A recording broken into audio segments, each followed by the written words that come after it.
Strategy and Snark presents Dungeons and Dragons Online. Ah, Sharn. There was a while that I didn't like this place. I resented that it was a little harder than what I was used to. But now, this is where the loot lives. So when we go to Fantasy New York, we go shopping. Let's get into it, because this is gonna be a long one. Let's see, where's my quest starter guy? There you are. It's gotten a little more crowded over here than before. We've got Sharn Part 1 here, but then also there's the boat to Moorgrave right there, and then item bundle guy, and then if we go around over there, we've got the new elephant invasion stuff that's going on right now. They're still not all unlocked yet, as of, recording time. By the time this actually hits YouTube, they'll be old news. I'm glad they're reusing spaces, because this was a little empty when it first came out. Anyway, let's just grab all the quests. This is not our first time in Sharn. If you want to see this character's first time in Sharn, and it's earlier in the playlist, we are currently just hitting everything on legendary mode. See, it says legendary. I caught it. Jumping in here, seeing if there's any major differences. I don't think there is. This was a pretty major pack when it came out. They're basically carbon copy heroic and legendary version. But I could be wrong. Let's keep an eye out and find out. It'll certainly play a little different because we are on hard mode and we are not hilariously over leveled like we were the first time through. I'm gonna go ahead and throw that death ward on there. We've been sniped a few times recently. If you're like I just said, if you're looking for the true quest guide, go and watch the heroic version.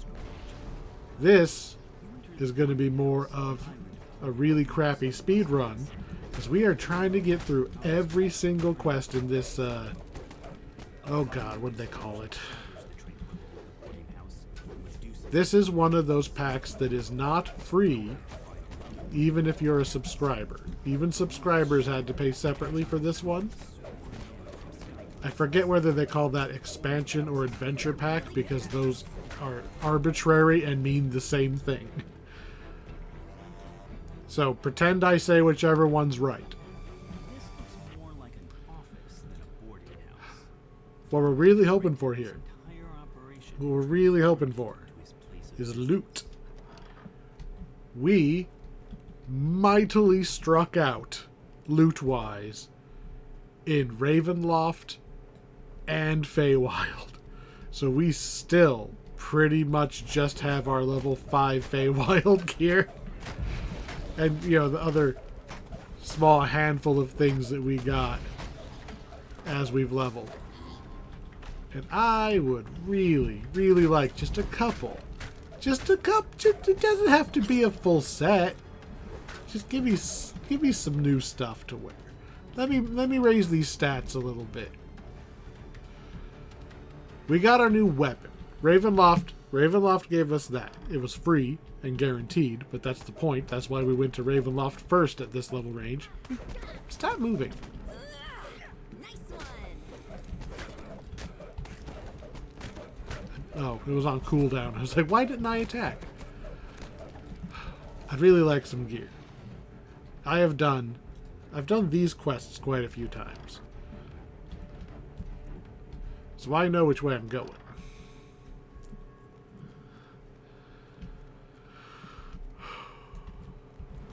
Doesn't mean I'm gonna get my loot.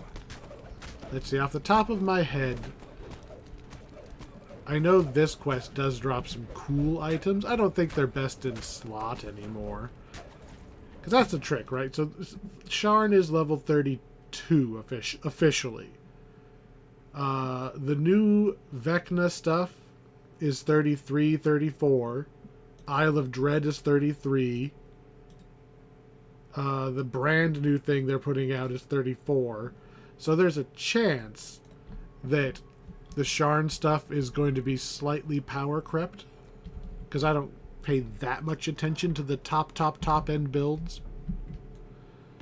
But I still see Sharn gear in basically every gear set that I have seen.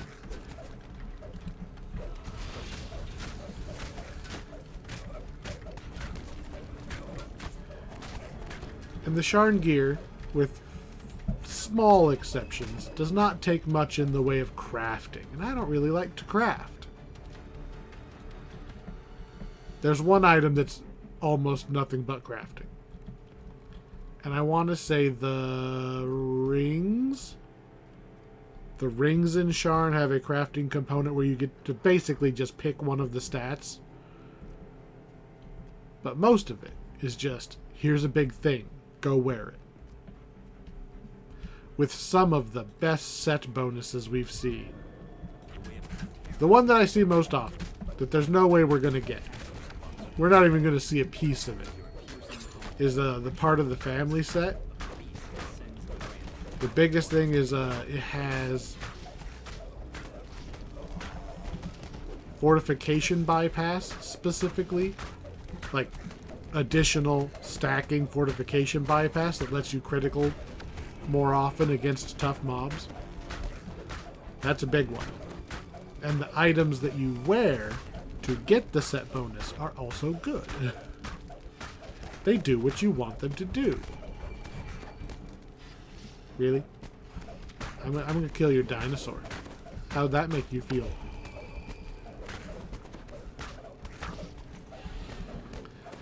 I like that they tried, okay? I like that they tried, but the faces on the raptors just... There's something about them. I was like, they're putting in raptors? Cool! And then the first one came up to me and I'm just like... That's the face you went with. Okay, that's a face. One quest down. No. No item. I think I actually have to click the dialogue option on that one. There we go. I can't believe we did it. The beacon belongs to me now. Who? I don't know which quest the heavy armor drops in. That would be what I want the most, is the heavy armor that's part of the family set. That would be great. Are we going to get that? No, of course not. Not on a one random try. Just going to go down the quests in the order that they're here in the boat. It'd be really awesome if we got it. Or, you know, anything even close. There are eyes everywhere.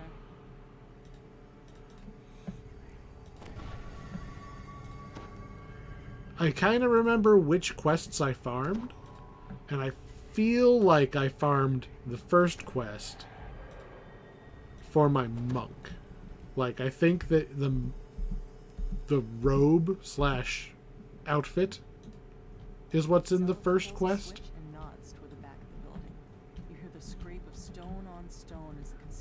And I remember farming the one in the tavern that you gotta go protect. I remember farming that one, so I think that one had something that I wanted. And the very last quest of the last quest of Sharn Part 2. I don't think I ever got the item I wanted out of that one. I remember doing that quest a lot. That's like one of the longest ones. It's not the worst one to farm. I also had to farm the worst one. I did a lot of farming out here. Just stop poking me for your negligible damage so that I can come in here and see you've already killed this guy. Gotta go fast. Show signs of a struggle. We are looking at, there's what, 6-ish quests in part 1, and then another 6 in part 2. After examining roughly. the corpse, you can see that he was killed by a poisoned crossbow bolt. His last gambling ticket lies And then just there's out of reach. 10 Recent winnings in the didn't cogs stop debt. that are all, they're all You're part of right this after one, getting yourself clear. At least he died in this one black. purchase, we'll say. All in just one big, Just, cleaning up just, on a I'm just gonna walk $105 past you and you're gonna aggro million anyway. cogs. Despite clear attempts to make this look like a break-in, Hello? all of Felon's valuables are still in their proper places. As you mull this over, Excuse me, I'm already outside. And you're dead in one hit. How about you guys just run away? Save me the trouble? No? Didn't think so. you managed to make it past the desk thugs blocking your I told myself I would stop and I would pick up the little treasure bags. I'm sure this funerary token will serve me well.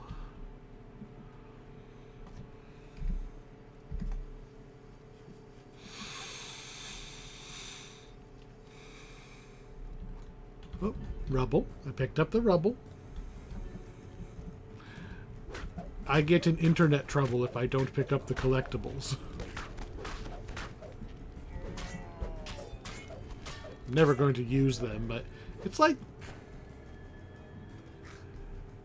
the thing that gets I think when it really when you really boil it down, why don't I use the collectibles? For the same reason all of my Final Fantasy games, this is not the direction I needed to go. Though the nearby tables are still covered with food and drink. Looks like the customers left Or was in a it? hurry. This feels wrong for some reason. It's not. I don't know. I just, Crossbow bolts for still some reason, lodged it just in didn't Rick's click side. right.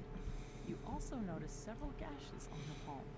The incriminating information in this So, the end of all of my Final Fantasy games, I've hoarded every single potion through the entire game and never used any of them. untouched. This was no robbery. It's the same idea. To this than meets the eye.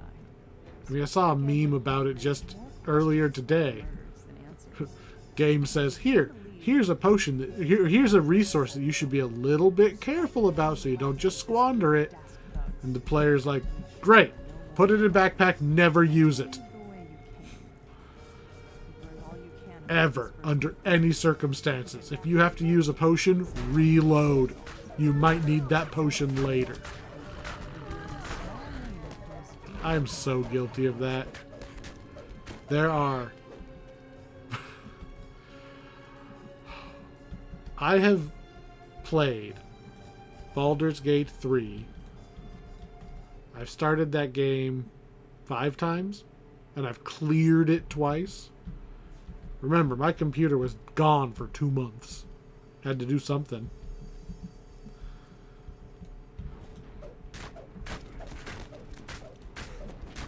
There's an item early in the game where you can convince some ogres to come and help you out in a fight.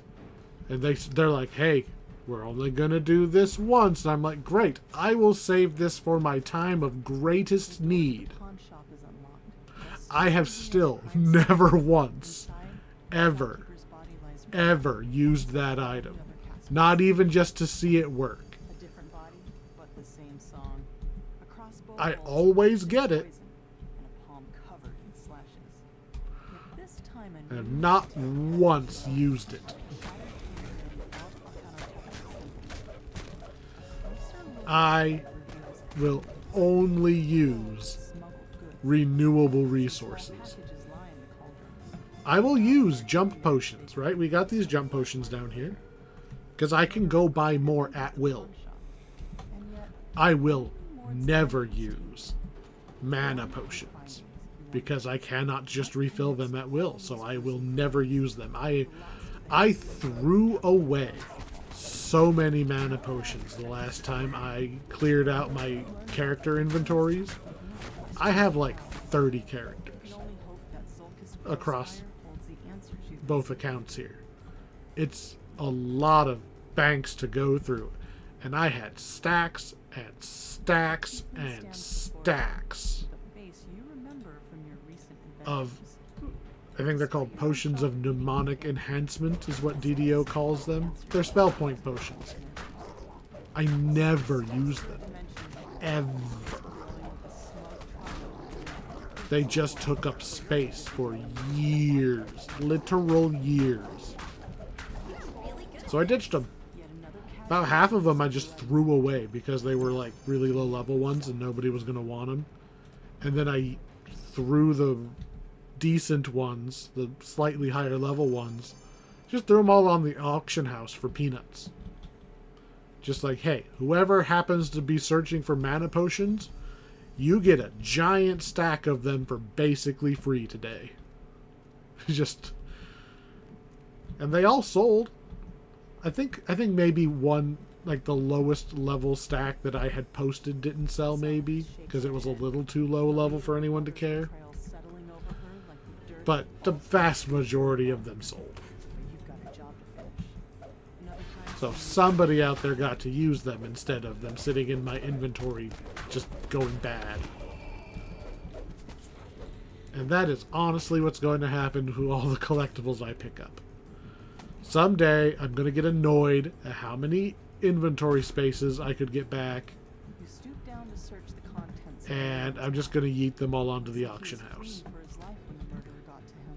And before you say it, yes, I am aware that that is still better than them having never been picked up at all, because then somebody who wants them is going to get a big old stack of them for free.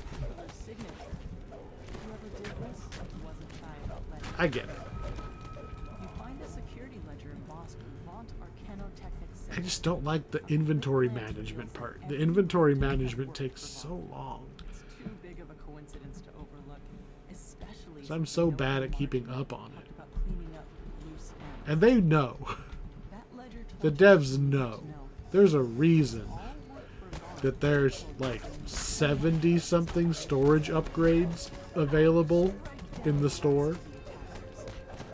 There's a look at it's not just DDO, it's all games. Look at Pokemon Go, right?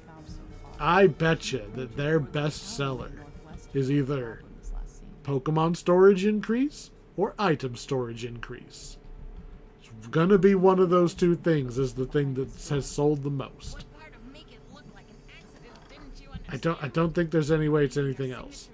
Even the raid passes, because you have to buy your way into raids in that game. Even the raid passes, it's like, yeah, but I don't know. I'm saying storage. And I'm going to say it's probably the Pokemon storage. Because people will throw away potions before they will throw away characters. Are you done running around so I can just beat on you some more? Go ahead. Call your secretary over to fight me. I'll wait.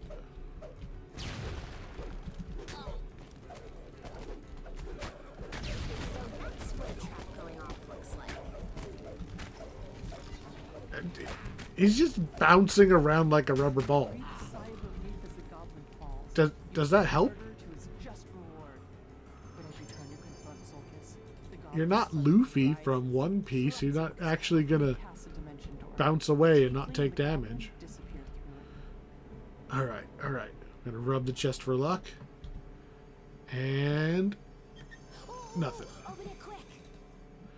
What do you do?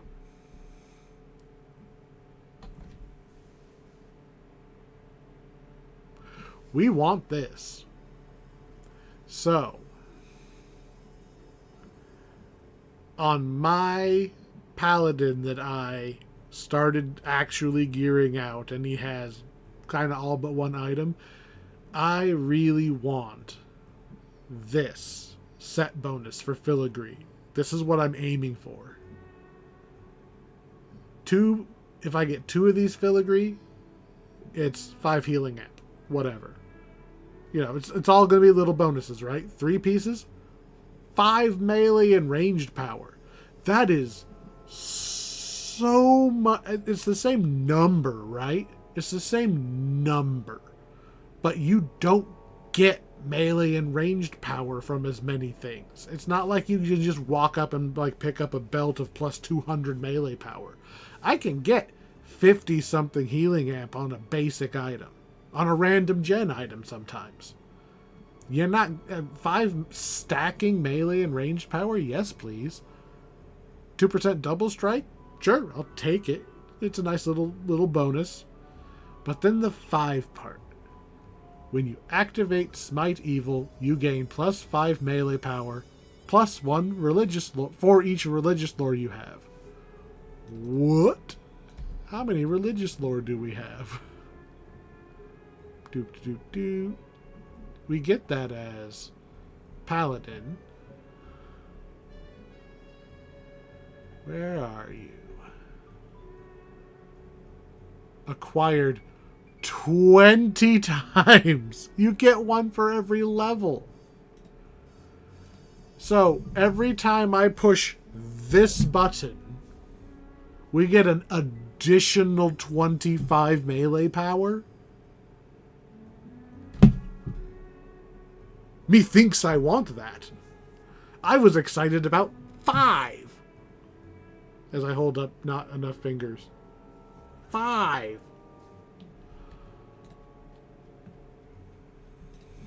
Zealot shakes her head. Sometimes sometimes it's Man. Filigree are kind of tough to specifically farm out.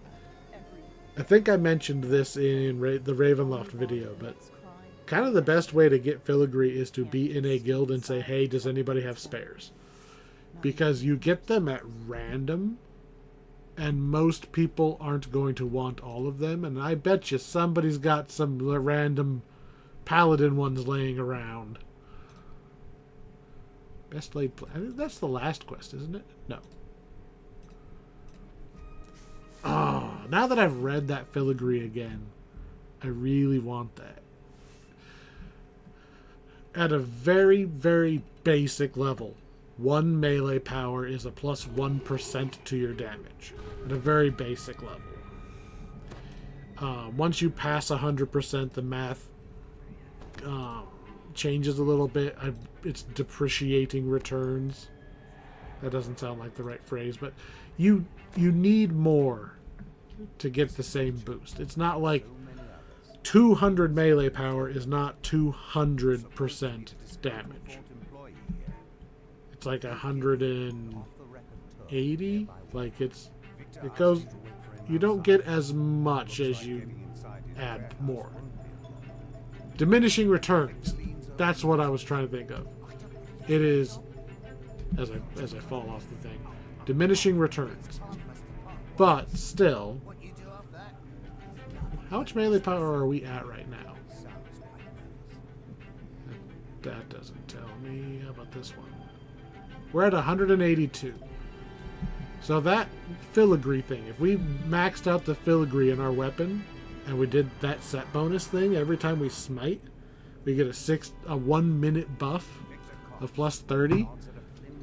That's a pretty big percentage of our total melee power.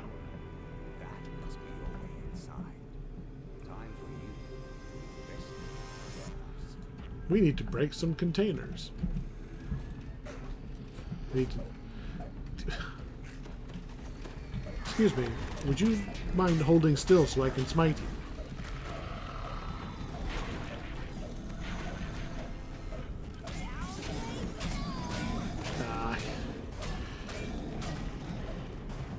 Constructs and golems are going to take a little longer for us to chunk down. I am curious how we fare against the forgewraiths. We've got our 66 fire resist, which is definitely going to help. Is the ledger seriously just sitting here on a shelf? Okay. Where the hell did... You were not there a second ago. Alright, I guess we could just do this right.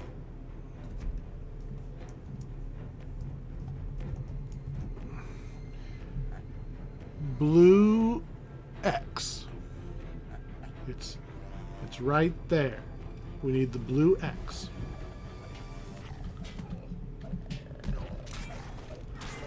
I don't think that you're supposed to be up here on the top shelf, Mr. 2-something-ton iron golem.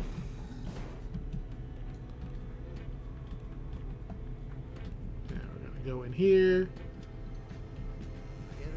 So we saw blue X. Scream cut short. Steam. Hear a gruff voice howl. The roof! The roof! And now we're gonna see purple circle. Blue X, purple circle. Ah, I was already on circle. Dang it. Now the game's lagging out. Can you unclick that for me? Since you're lagging out anyway? Can you just pretend we didn't click that? No? Fine.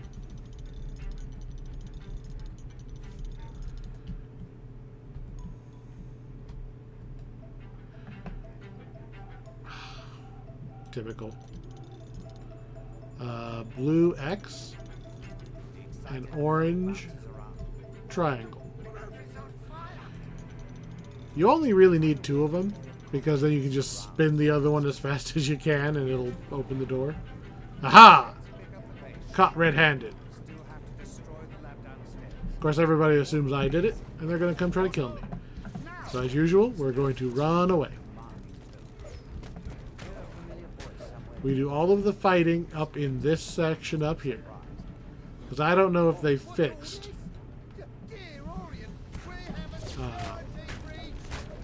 the tactical detonations hitting us from below the floor and knocking us down while a dozen things try to kill us. Alright, we're just gonna I look yeet, forward to working with you in yeet. the future.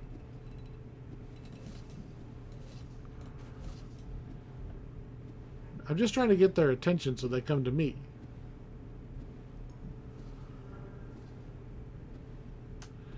You guys are not paying like any attention. Okay, I finally hit one of them. I can't wait to tell the stories of our travels. We do slightly more damage with the sword. I probably shouldn't be afraid of them, but I've had bad runs of this quest where, because they're throwing their, like the arc of their explosive spell, tactical detonation, it acts funny with the floor there. And since in this game you don't get immunity when you get hit by a status effect, most games you can only be affected by the same thing once every minute or so. There's no chain stun in other games. Dungeons & Dragons Online does not care. You come off of stun, and that's the exact moment the Mind Flayer uses Mind Blast again and stuns you again. Sucks to be you.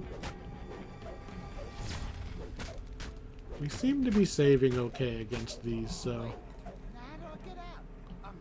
we're going to cast Renewal because we've never bothered doing it in combat.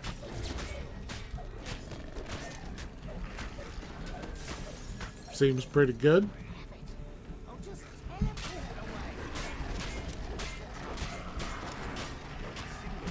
It's not going to keep up once we actually have gear. But, you know. It's 5 whole spell points, right? It's basically unlimited health out of combat.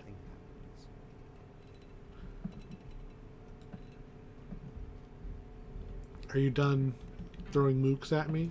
Okay. We already flipped that lever. So up we go. Come along, hireling. Fast. Hold shift to fast fall all the way down so we can take out the cannon. Because I don't have a great resistance to force damage. Wow, did we actually kill this guy before he got the prototype? That's nice.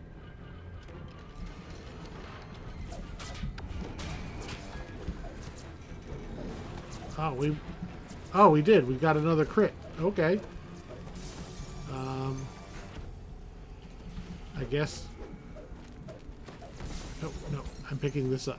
Before you come in to break it. It's mine.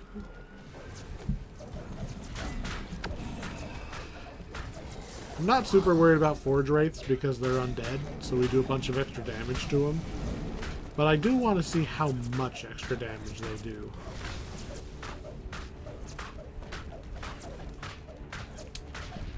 Or how much damage we can take from them. Because they are the scariest enemies in Sharn. When they surround you and all flamethrower you at the same time. I should probably use some buffs. I'm bad at remembering to use my short-term buffs. I just don't bother. I should. They don't really cost anything. It's...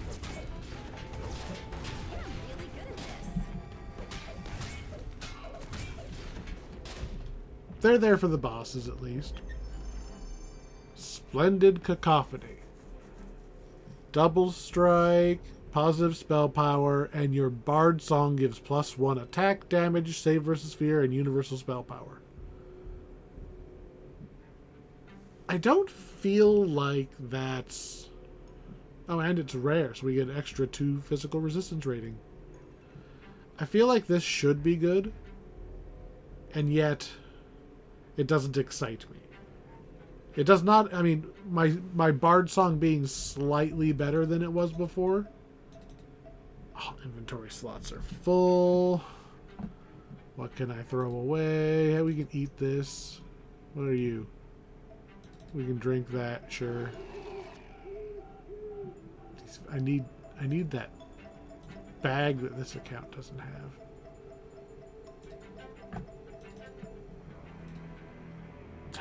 I'm gonna have to do some inventory management.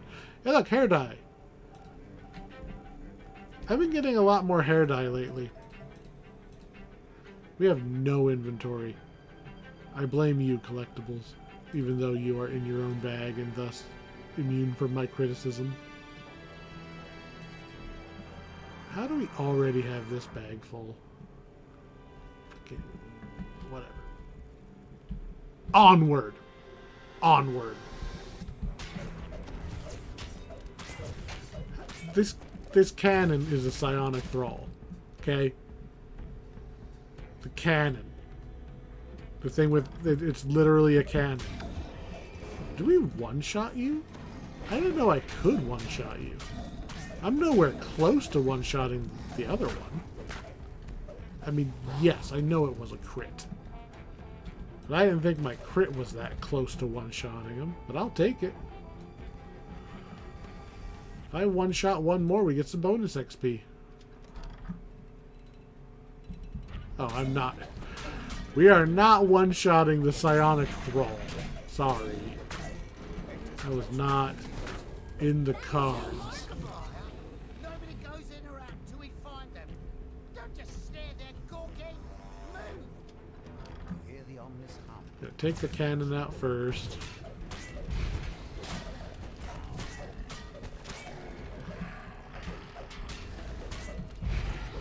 Walk through the grease. Regret that I didn't farm the really good boots from Ravenloft. There's a lot of items I want. Some of them I already have, right? They're in the bank. But they're not on this character's bank. And I'm only using stuff that we get with this character. Oh man, it broke me a little bit when we got 2 videos ago was Feywild, right? We got nothing in the actual Feywild. But then I went back and I farmed out a Fey Twisted chest just for the sake of showing what it looks like, you know, and it only took me like 40 tries to spawn that chest, which is actually really good for something with a 1% spawn chance. didn't take that long, which is nice. And we got heavy armor. We got the Fey Twisted heavy armor. And oh man, I wanted to wear that.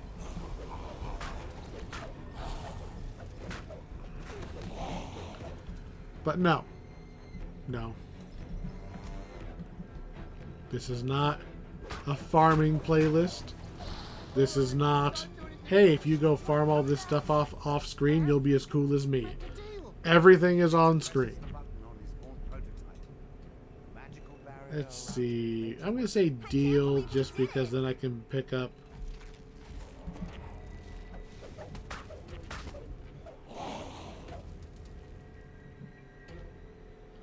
Hold up.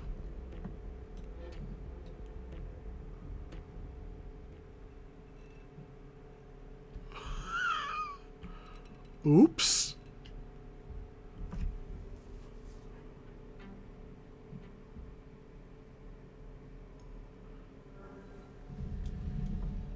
So, you're given a choice. You can either kill him and then fight his forgewraith, or he'll leave and you can take this prototype without him fighting you for it. So there's my almost 15k for picking that up. Open it quick. I don't have any room for any of this. So normally, normally you talk to him, you make a choice, and I chose to let him go. So he started walking away, and I accidentally clicked on him again because he walked into my mouse. And then he kept walking and exited the conversation. But as we learned in a different video, exiting the conversation without picking something counts as picking the lower option, which is normally close window or something, or leave, right? But on that one, it was kill him. So we got the bonus for letting him go and the bonus for killing him. Oops. I'm never going to use this Warhammer. Do I have any space anywhere? Jesus. I need to just start yeeting things out of my inventory. Hey, look, hair dye. Do I have anything I can just throw away right now and not feel bad?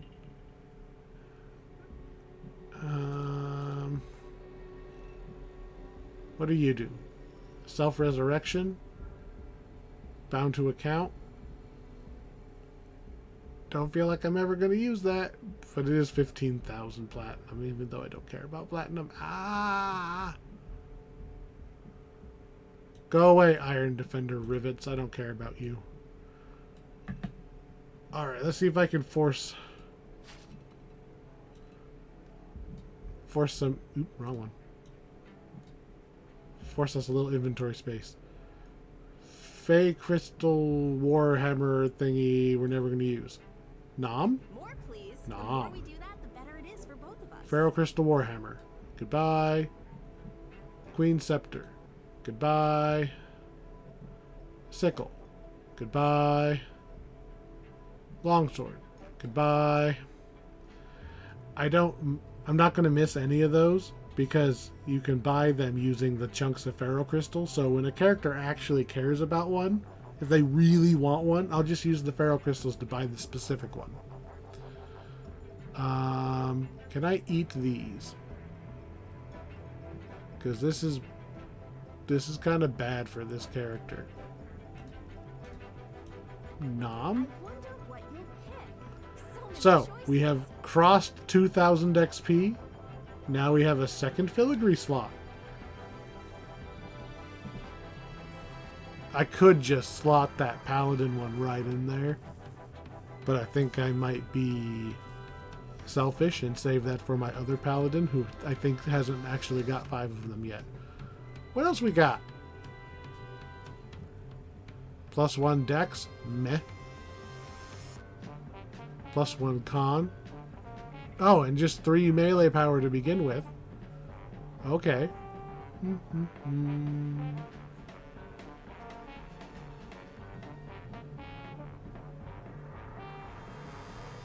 Yeah, sure. We're just going to throw that in there. Amusing. Because we can.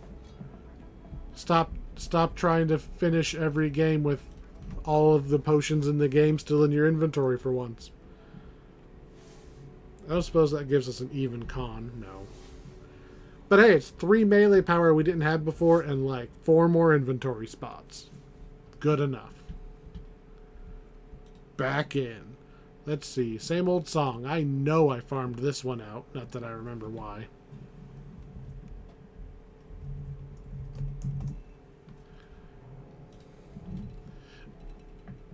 I have the internet right there. I could go look at the item list and make a pretty good guess what I was trying to farm out.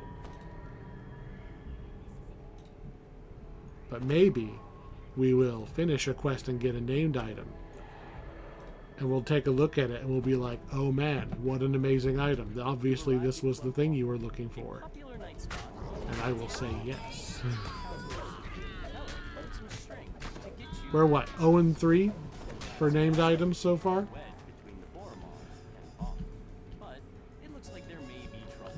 We are due. Because we only got 1 in Feywild and we should have got 2, I think. Blah blah blah, this is me.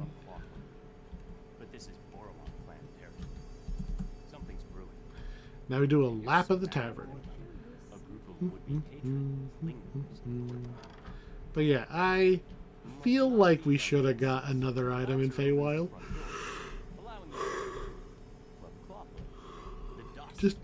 Just a little weird that we got 1 item, and it was unfortunate that it was a caster item. So I'm kind of hoping that Sharn makes up for it. Give me some goodies, Sharn. Blah blah. I saw some ruble. Are you gonna eat another inventory slot? Oh, neat. No, it went in my bag.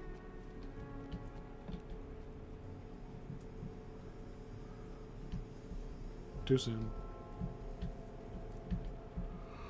Whew.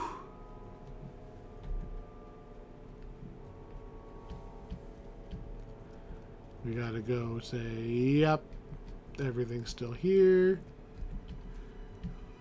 We gotta come over here and say, yep, you're still here. Heal and spellcraft. I don't. Can I just re-roll until I get something? Oh, I failed on a 20. We are never going to succeed.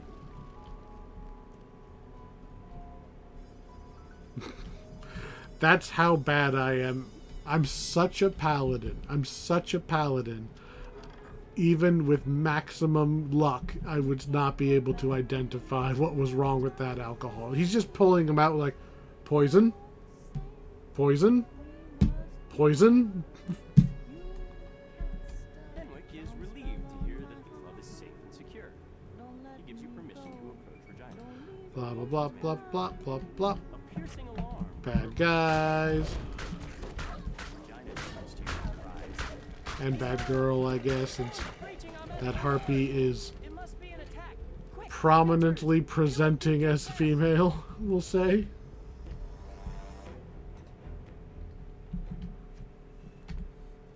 Not as overtly as the Baldur's Gate 3 ones, which surprised me.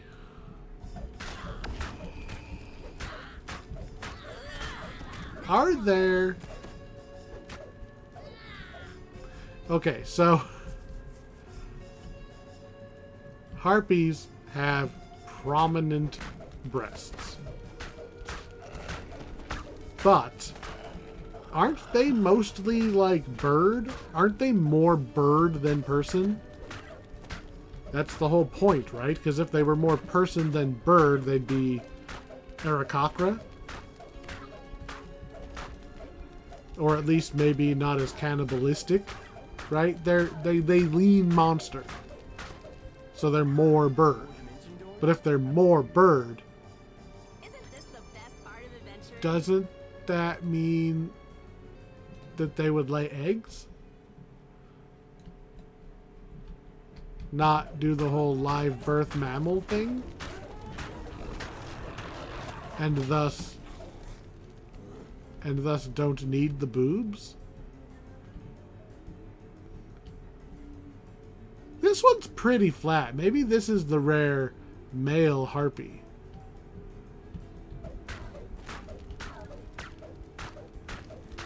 Or it's, you know, DDO does not... DDO was made before it was okay to just have giant waifus as every playable character. Man, I am too old for video games, I think. I have seen some games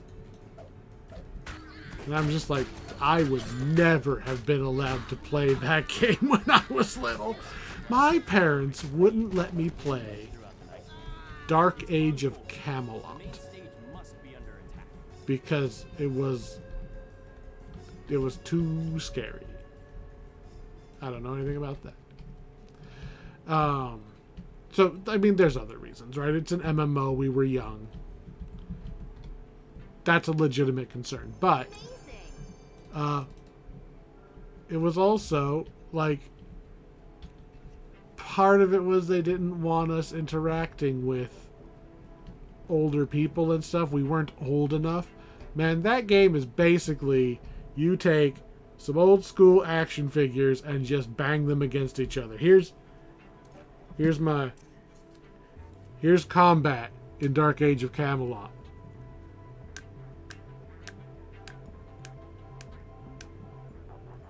That's as risque as things get in that game, okay? And then I'm seeing YouTube pushing videos of these games with, I mean, they're what's a gacha style is, I guess, what they're called. You get random characters and they're just like, yeah, would you like the one with the double D's or the triple D's or the quadruple G's? I don't know how the lettering system goes. I just know more letters deeper in alphabet is bigger.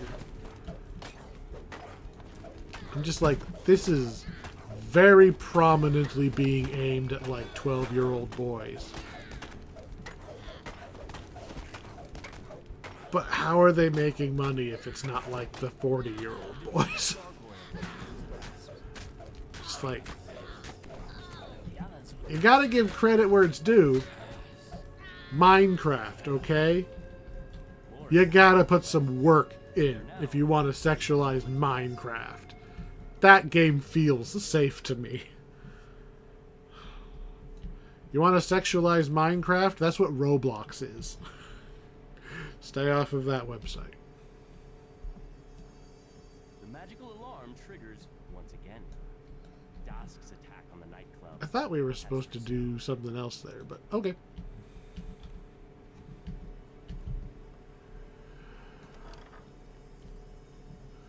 Yeah, so I forget what it's called.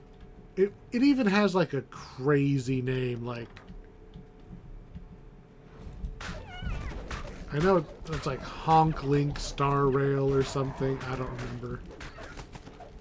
I know it's not Hong Kong Sky Rail, but like the obviously Chinese game, and it sounds very close to Hong Kong. They're too associated in my head to separate them. That one, and what's the other one? Genshin Impact. That one came out a while ago. I think they're the same company. But like every other character is either let's say top heavy. They're either top heavy or 12, right? But I'm secretly 400 years old, and that makes it okay. You know what you did.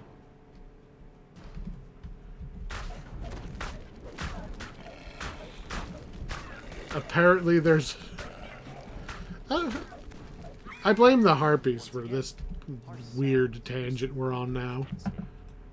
You hear panic shouts, screams. Apparently there's like a dark version of Steam. Okay, that makes it sound like a separate thing. Apparently, if you go into Steam, you can disable, like, the adult filters that I didn't even know it had. And there's just a whole bunch of extra, like, basically softcore porn games that are just readily available on Steam as long as you turn off the option to hide them, which I guess is on by default because I didn't know they were there.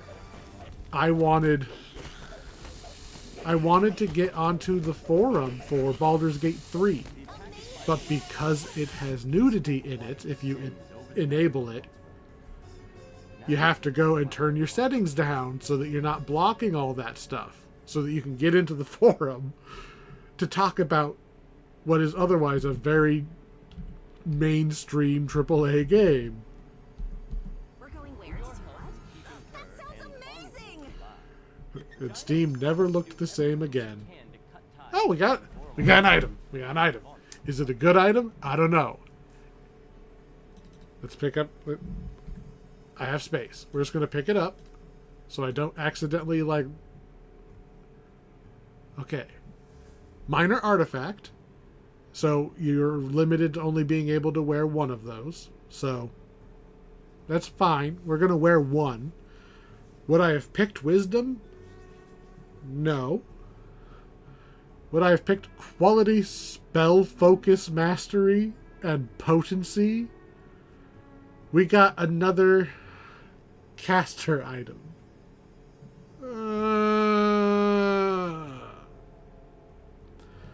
I could almost live with the wisdom. Right? Where's our wisdom item? We've got a wisdom 7 item right now.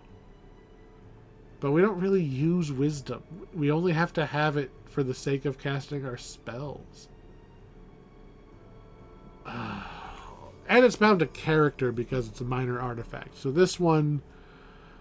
Sorry, band of Diani Irwinarn. I think you are destined to be fed to the sentient gem. I'm just not seeing you have any true use to the paladin. I can't even pass it to a different character. This would be maybe not bad on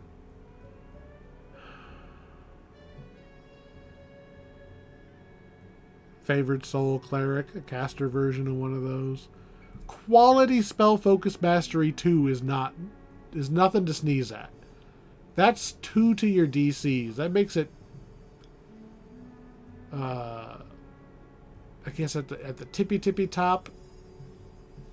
I mean, it's 2. It's 2 to your save DC. So the enemy has to roll 2 higher to save.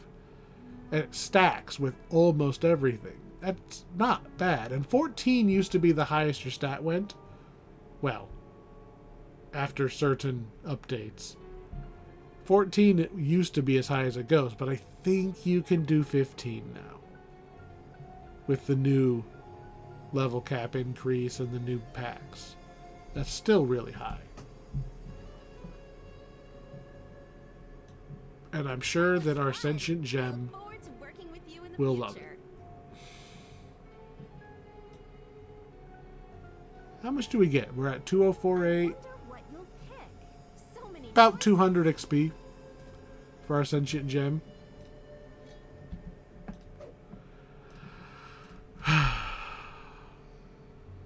Okay, game. I would like not a caster item, please. Not a caster item.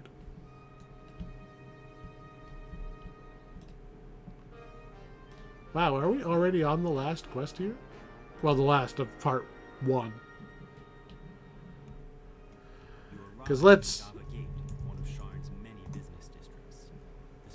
let's not forget that there's part 2 and the cogs. Figure stands idly on the platform next to a sky.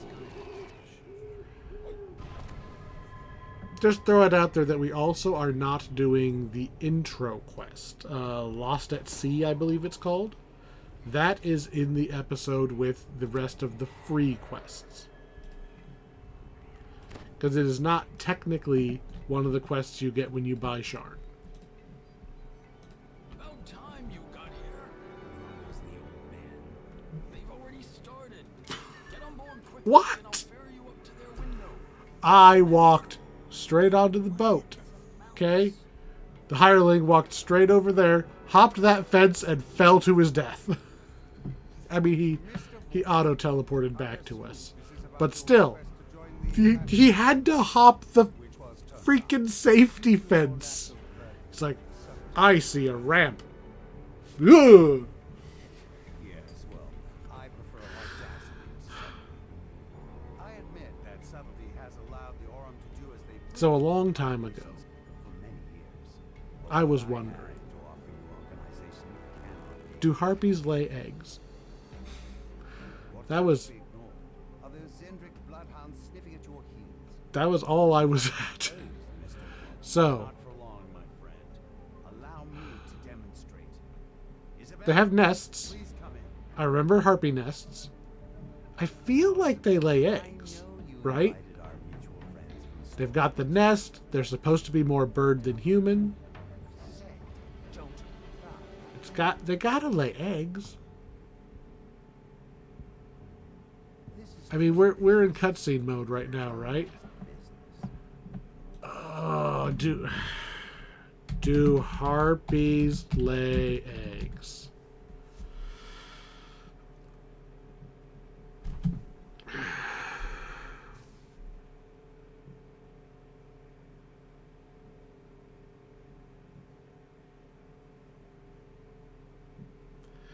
God damn it. to the yacht. It's time. I almost had my faith in the internet restored there. Strange whooping bark, and the darkness around you erupts with a choir of menacing responses. Almost. An ambush. I googled, do harpies lay eggs? The old man produces a bow. And Google very helpfully brought up one of those little blurbs. Like, it just grabs a paragraph off Wikipedia usually, just so that they get the ad revenue and not Wikipedia. And it said in very clear, like, hey, they pair off, last for about 2 years at a time. They usually lay about 1 or 2 eggs a year. I'm like, wow, that was very straightforward and answered my question. Unfortunately, right under that, it says it was a website about harpy eagles, the actual real bird. So yeah. You've agreed to help rescue Isabel. Sigh. You'll need to clear the way so Casper can follow safely. He says to head to the south. And I know, harpies are mythological creatures, right? And even if I go look in the book on ancient Greece, pretty sure it's Greece, and it says that they lay eggs, that does not mean that the Dungeons and Dragons ones lay eggs, because different places can do different things. But usually you stick to, like, you stay in the lane usually when it comes to borrowing real mythological creatures. Kind of. Well, I guess that depends too. So like a dragon, right? If I say dragon, you imagine the thing I am thinking of. There's only so much variation there. Maybe you cheekily think of like a Chinese dragon, like the long dragon, just out of spite. Maybe. It's still a dragon. It's still got some pretty prominent features. Most of them, anyway. But what if I mean, if I say goblin, you probably think the goblin, right? If I say gnoll, for sure you're going to think of the Dungeons and Dragons version, because I don't even remember like what the origin of gnoll is. I really doubt it's Dungeons and Dragons. It's probably Spanish. I just picked one. I'm going to say the Spanish came up with gnolls. No, it can't be the Spanish. Or there'd be noyes, right? The double L. I picked literally the only one I could instantly disprove. Let's go German, because they came up with a lot of the monsters, Grimm's Fairy Tales. Anyway, that's not the important part. The point I was trying to get at is most of the time, you say a monster, people kind of know what it is. Even if I say something like chupacabra, No! you're probably going to get close, right? Because you know it's Mexico,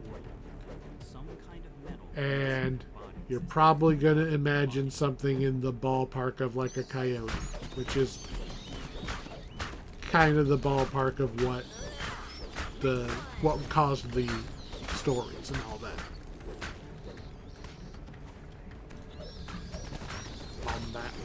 Bombat. Killing all the bombats. Or even like bat. I mean, bat's a real creature. But like if I say vampire, right? We all know vampire.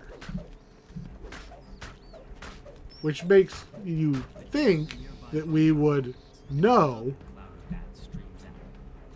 Like, yeah, of course we know vampire. It came from this source here. We know all about that. Why would we change the thing? Because if you're going to change it, don't call it a vampire, right?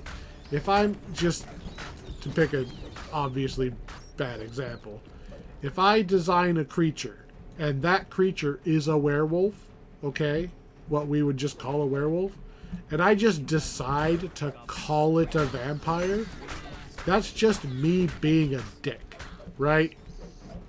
What's the literary trope? Don't call a rabbit a schmearp, something like that.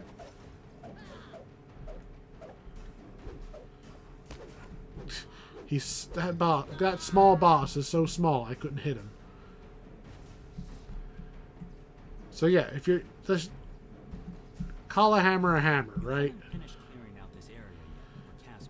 If it turns into a wolf guy at a full moon, it's not a vampire. Apparently I missed a bat somewhere. Where are we looking? Clear the wine. This is the wine shop, isn't it? Hello? Oh, I think I know what I did wrong.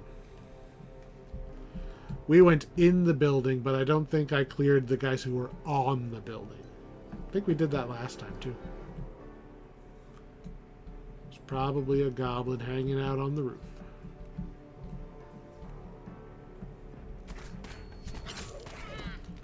There we go.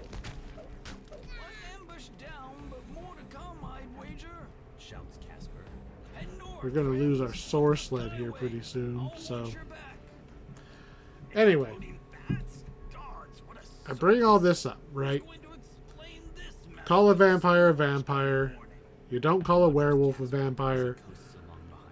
Most of us think of these things what we think of as correctly. But what if I say elf? Most people think like the Lord of the Rings movies, right? They think Orlando Bloom, was that his name? The guy who plays Legolas? I should just say Legolas. People will imagine Legolas. Tall, slender, unearthly beautiful. No dirt has ever touched their features. Blah, blah, blah. But You're really good at this. you know what elves are actually closer to being correct, like in terms of what elf referred to? The Keebler elves.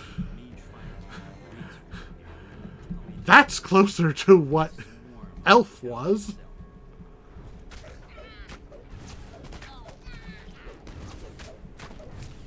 More like what we would call like a gnome. And even then, I think I'm getting into some half-remembered territory here, but I think gnome and fairy actually got used somewhat interchangeably for a while, depending on which culture you're in. Or like they would be translated as the same idea. So like, some of our things about creatures get blended together.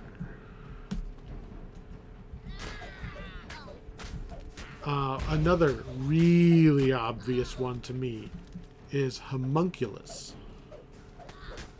Right? We, in Dungeons and Dragons, a homunculus is a small, like, wizard's familiar, basically. And then there's, like, Full Metal Alchemist. Very different homunculus. That just refers to basically a golem. But, and I'm not going to look it up right now, but I'm reasonably certain that homunculus is actually like a specific creature from Jewish folklore. So it's actually more akin to like how we would say Frankenstein. Like, there isn't a homunculus, there was the homunculus. I think it was something like almost more like a soul jar or something like that. But that's, yes, something like that. I don't remember the whole original story, but the point, clear the market, blah, blah, blah. Can I not fly over there yet? Did I miss somebody again?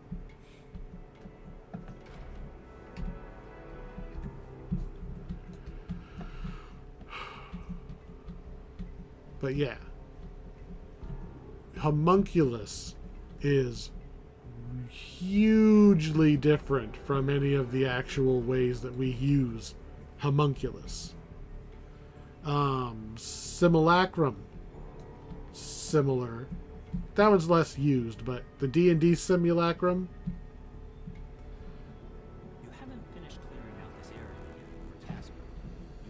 I don't know who you want me to kill. Do I have to go down there?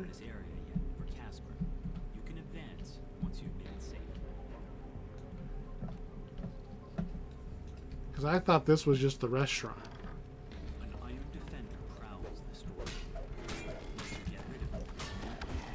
We'll deal with Scrappy. I mentioned Golem.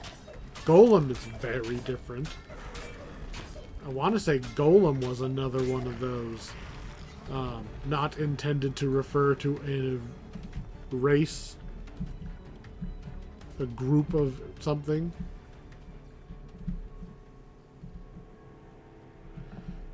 Supposed to be a unique thing.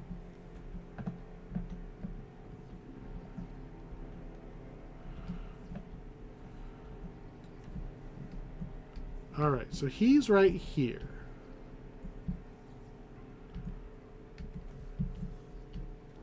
Is it in here that he's stuck on something?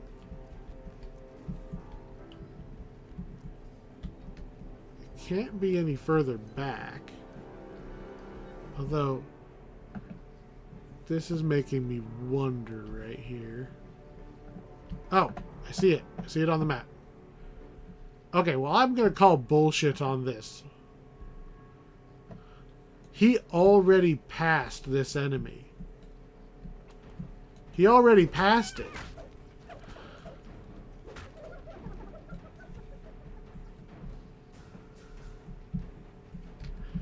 That enemy obviously was not a threat if he already went past.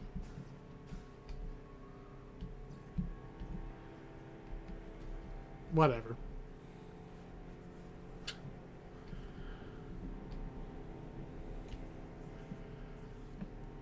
But yeah, that...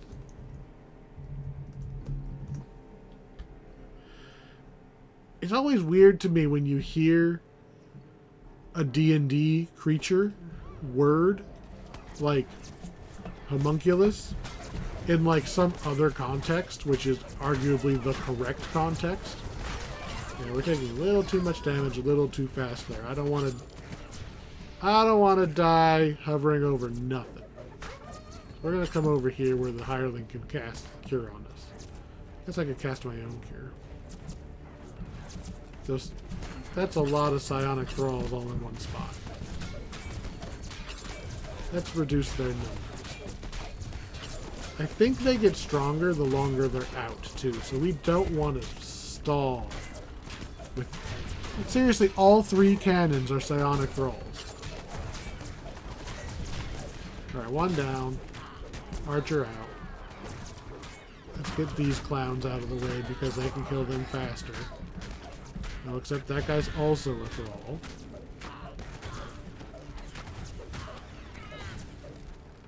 Renew. Keeping an eye on our soar sled so we don't end up stranded.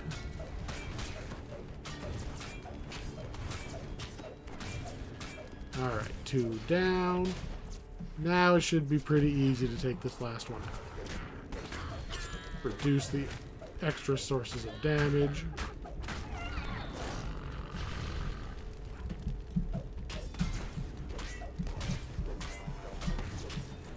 So, like, on the radio, I heard there's like a trivia show, right? And they brought up the homunculus. And they brought up the Jewish folklore version, right? The original version. And I'm like, man, when they first said homunculus, I was like, I'm all over this. I could get this question right. And then they asked the question, and I'm like, holy shit, I know nothing about the actual original myth. Like, I knew a part of it, but I was like, they asked a question, and I was like, that does not overlap Dungeons and Dragons enough for me to know the answer to that question.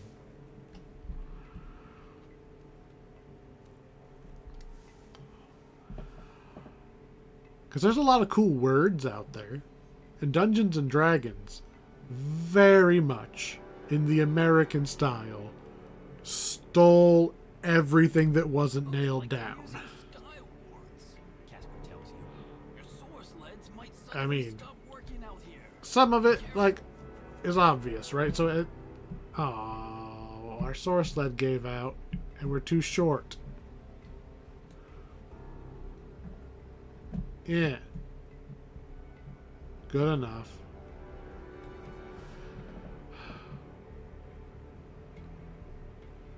Even not counting, like,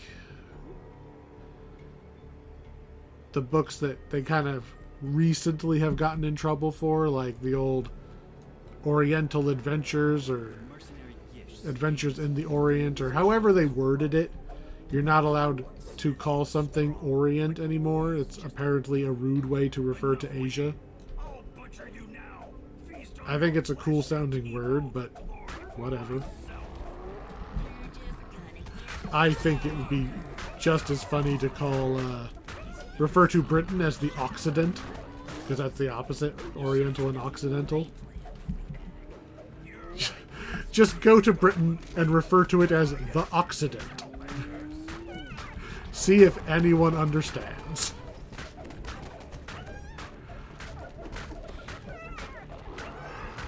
Oh man. Write yourself a new murder mystery for the Occidental Express. It's just the train coming back.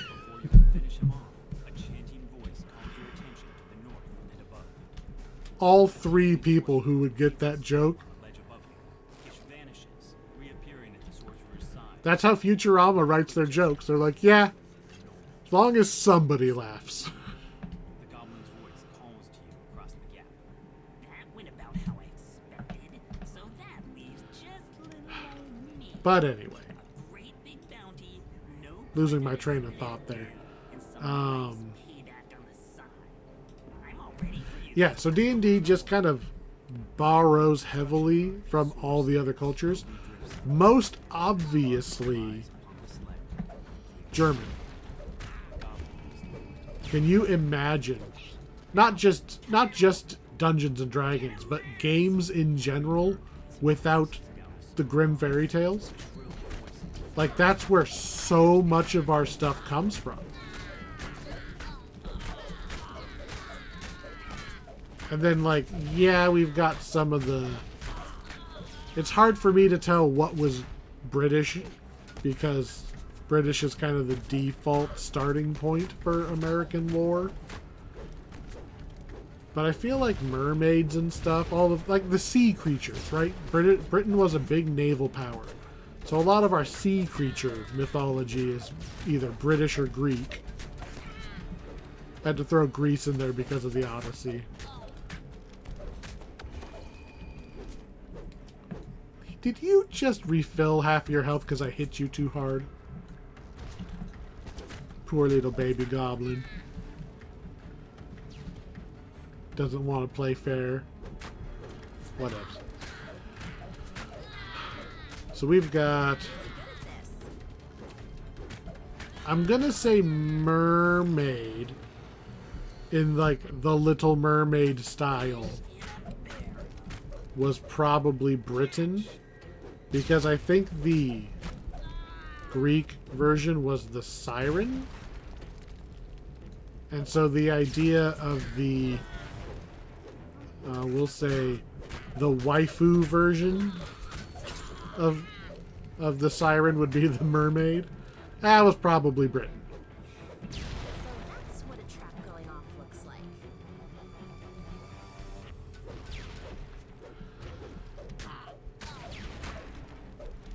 Oh, there was the Tarrasque, right? The Tarrasque, French. Did you know that? French.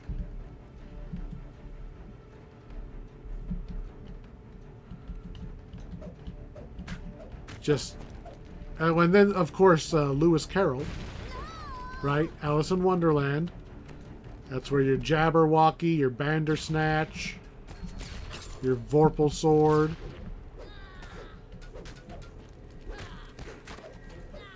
Most of which you don't see people just straight up use the Jabberwocky. It's a little too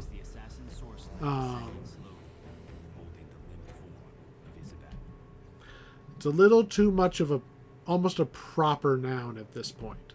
Like Frankenstein. I can't believe we did it. In DDO we have flesh golems, right? That's what we would call a Frankenstein's monster, is a flesh golem. And a Jabberwocky by any other name is a dragon.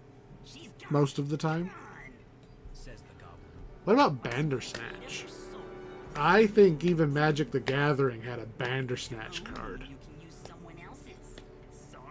Just, it's like a step below Jabberwocky that you can kind of grab it and people go, yeah, that's a mythical creature. It's like, yeah, from that one specific book, but shh. Toy. Isn't this the best part of I don't adventuring? see. Alright, what do you do? You know how it is. Well, that one's boring looking. 30 spell points. Meh. Minus 10% arcane spell failure. Maybe if you're doing some kind of warlock multi-class kind of bullshit. Maybe. But this... To build that into your sentient weapon means you had to go a long time with spell failure. And then 24 spell power and +1 spell DCs. That one's kind of booty. That one's just kind of bad. Well, that's part 1 done. Technically, we got an item. It was another caster item. But technically we got an item. Now we're going to pick up a bunch of heart seeds. Yoink. Yoink. Partially I'm picking these up to double check I did all the quests. Because if I did all of the quests, I'll get a bonus reward from the Arc character. We're going where to do what? That sounds amazing! And... Yep, okay, we did them all. I don't want any of those, so I'm just going to walk away. And then we're going to absorb the heart seeds to get our inventory back. Alright. On to part 2.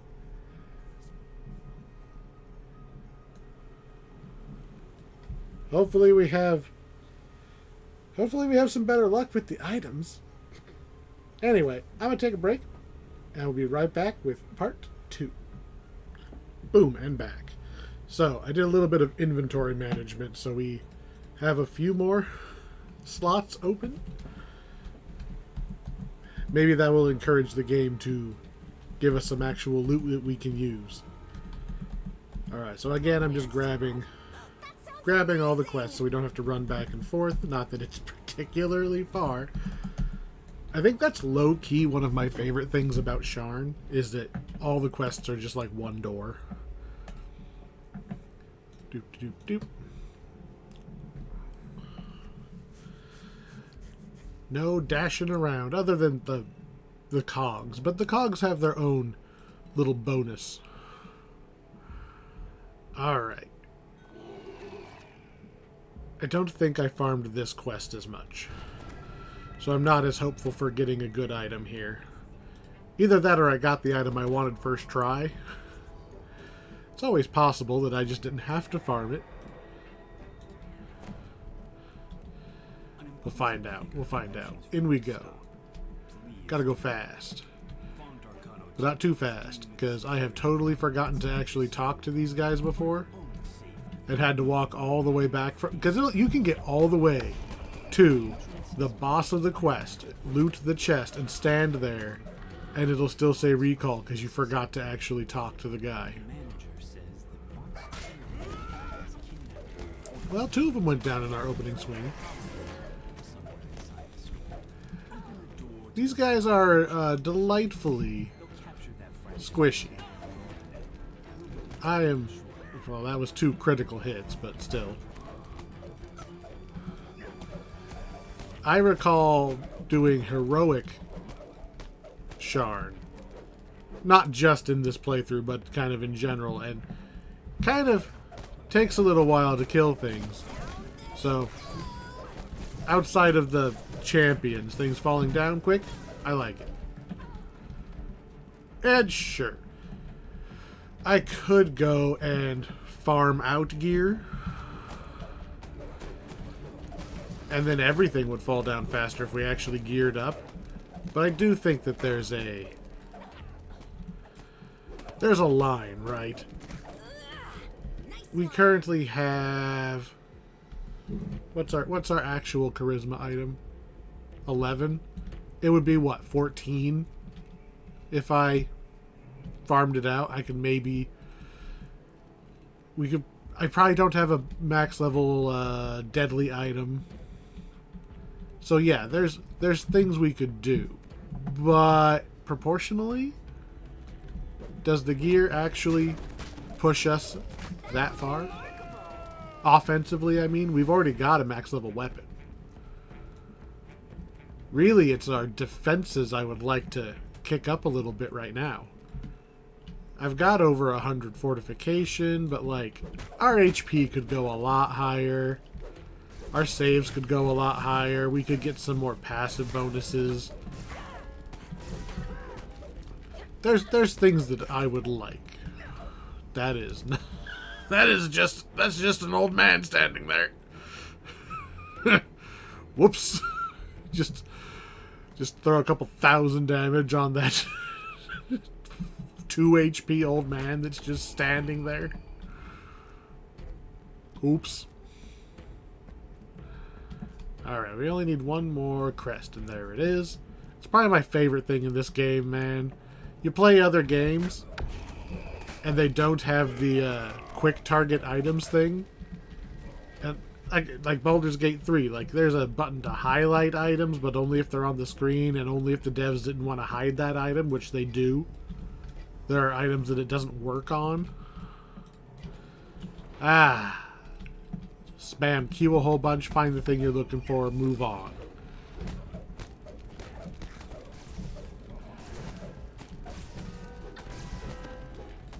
We've got...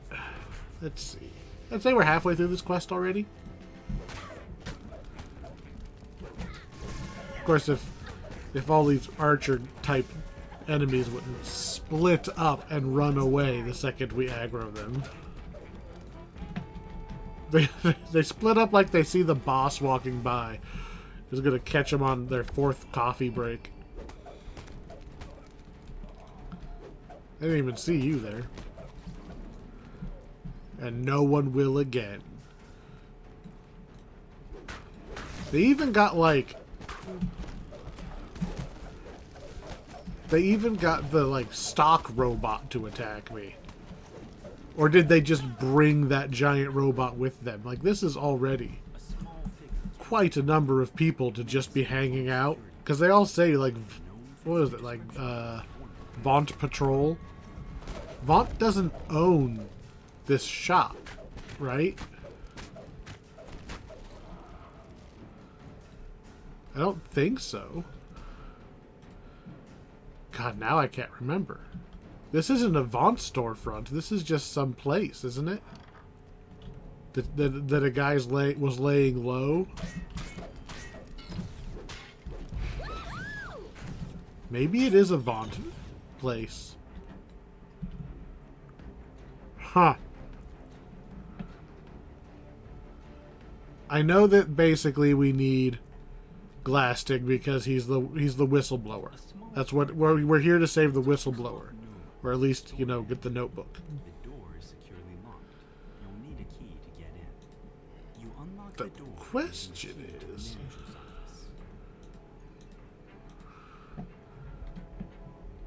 What else is up with this place? Because now I'm second guessing myself. I always thought we were just here to save, like, a guy who works here.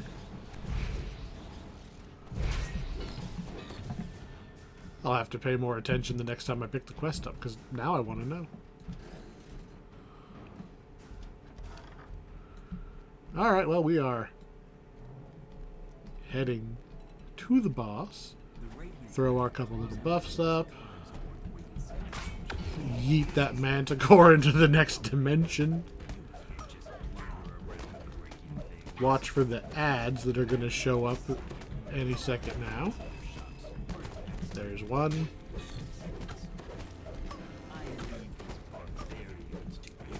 Doop, doop, doop.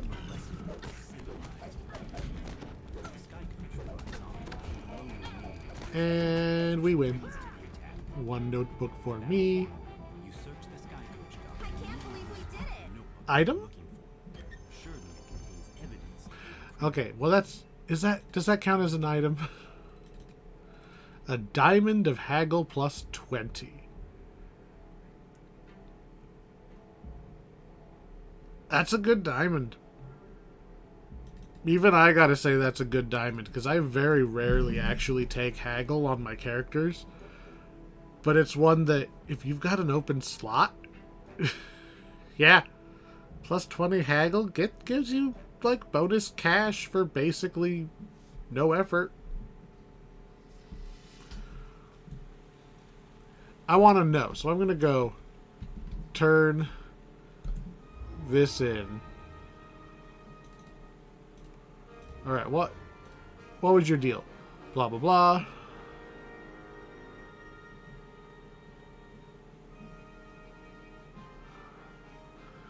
Okay.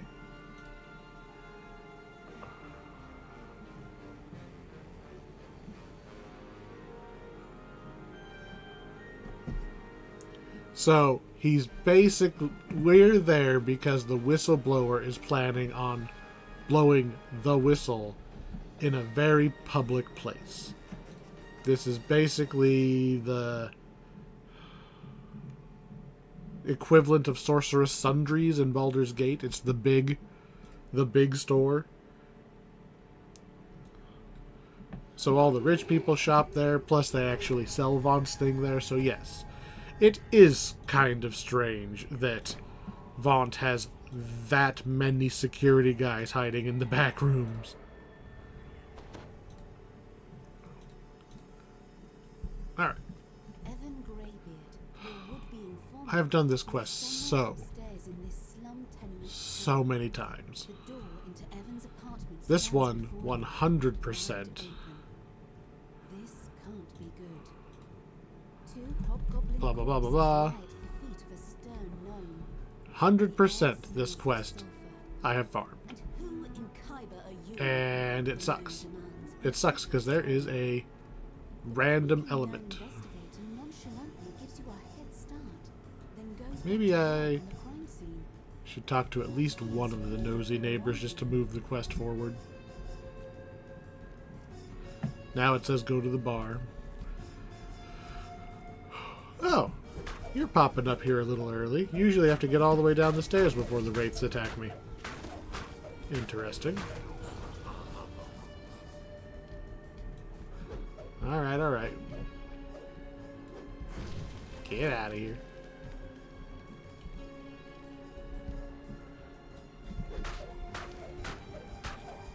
Okay.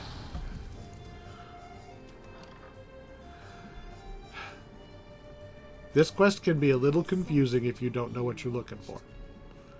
Step 1, we have to go to the bar, which is effectively straight from where you walk out of that place.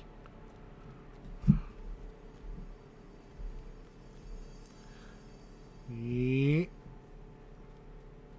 have to talk to every single person here, including the bartender. Boop, boop, boop, boop, boop, boop, boop, boop. Apparently not the music man. I'm not required to talk to him. Find the woman in black. You actually don't have to talk to the businessman. You can just jump over him. And what I have found works the best is leaping from here and going straight to this spot right here. So something about this spot here makes the lady in black actually spawn. So I come through here. I don't know if it's like above or below, or there's something about that spot. I've had significantly better luck now running around in a circle, pushing Q over and over again, looking for the lady in black, having gone specifically through that archway first. Alright, let's see how long this is going to take us this time. Oh, there she is. I can't tell you how long I've spent running in circles, unable to find her. That was like some... I don't know if it was like Reddit or a YouTube video or something that they're like, yeah, try just going through this one arch. And there was like I think it was a screenshot and they just circled it. Like, screw it. I'll try it. I'll try it. It works. I'm gonna leave. Okay, that was weird. I'm gonna leave the hireling there. And we're going to jump and just start beating on these pipes right away because it gives us a head start on disabling this trap. By disabling, I mean ignoring. There we go. I don't think we even took any damage. If you want an extra generic loot treasure chest, you go to the right. Otherwise, you go to the left. They both go to the same spot. But this one stops at a treasure chest along the way. And a rust monster. But, you know, whatevs. Come here, Rusty. Whack. Okay. Free treasure. Spell warded. Eh. Ooh, we get filigree out of this chest. That makes it worth it right there. I really like that. Even if it's not going to be named loot, the quests with filigree, you can often get a filigree even in the minor chests. I really like that. This one is +1 Constitution. Okay. Increased melee threat, not good. Magic resistance rating, good. Intercession ward. So, all those times that we got quelled and couldn't cast any of our divine spells, it'll make us immune to that. Which I don't really care about that effect. You might care about that effect if you are a cleric or favored soul. But it comes up so rarely. But it is also a fairly rare effect. I feel like it's not worth 3 of your filigree slots. Just seems like there's probably bigger fish. But it is a rare thing. You could even put it on like... Oh, you could put it on like a secondary weapon and just use that weapon when you need it. Hello, rats. Nice to see some things haven't changed.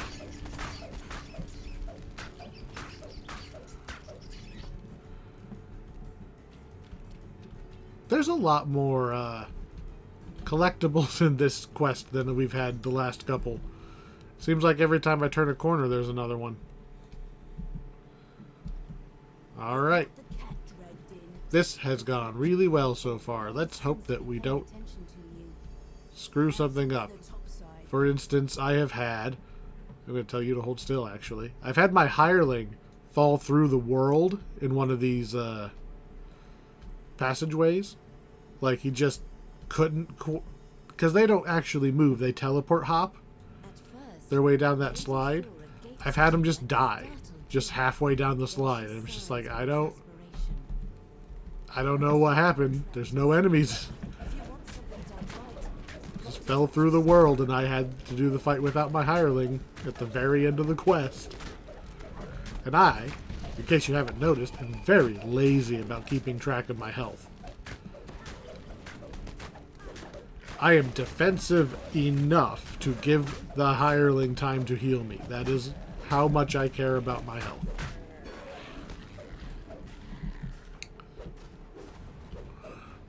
Oh, come on.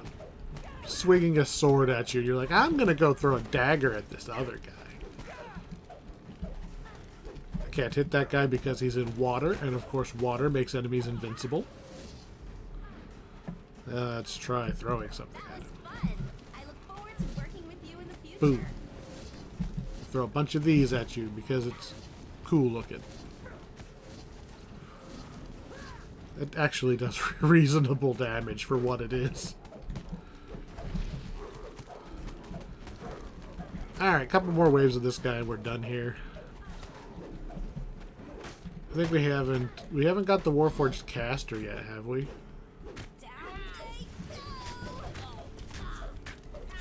Bonk, bonk.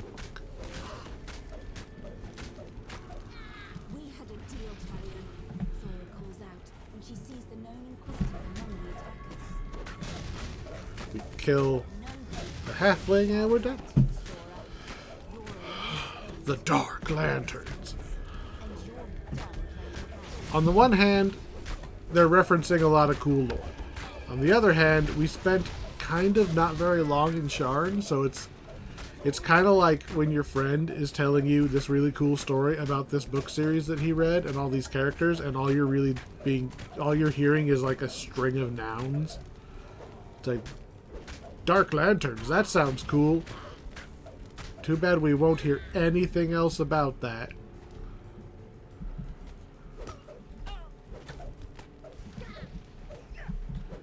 Are we done yet? Boom, now we're done.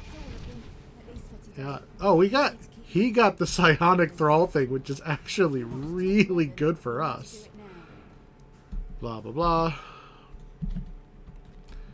We shall have some more words. And we got XP.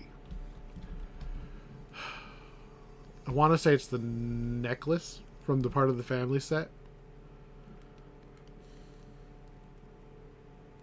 it would be really great. Ooh, open it quick. It is an item. It is an item. But just at a glance, I know that's not the one. But what is this one? Mother...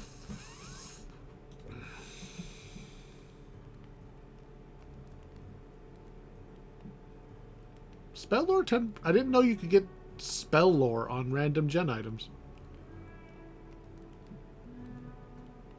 Huh.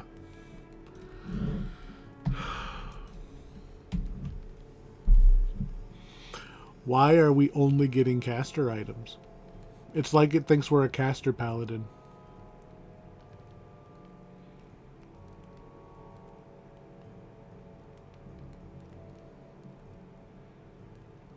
This isn't even part of any of the set bonuses. It's just a standalone item.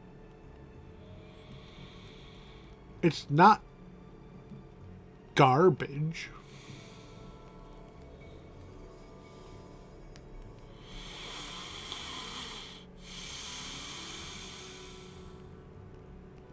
We finally got a named item, and it is another unusable to us item. I mean, yeah, because we got charisma. A, we have charisma in that slot. But more importantly, it doesn't do anything. It's not a melee item. It's another caster item.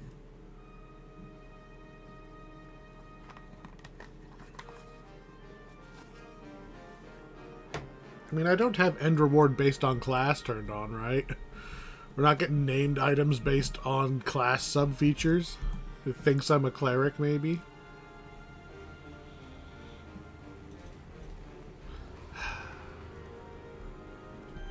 Next time. Next time. We can only look forward. We can only look forward. Maybe this quest. I know what drops in this one. I've gone after this item more than once. This quest drops an item that is it's the one you do a lot of crafting on. Basically, I think it's goggles, if I remember the slot correctly. Goggles that you can put basically any stat plus insightful of that stat. It's either that or it's stat plus quality of the stat. You can stack any of the 6 stats and an extra bunch of that stat all in one item. So I used it, I want to say, on my monk because I couldn't find another wisdom item I liked. Already did the buffs. Maybe it was Constitution or something. Just like by taking all of the named items for the gear that I wanted, I had opened goggle slot.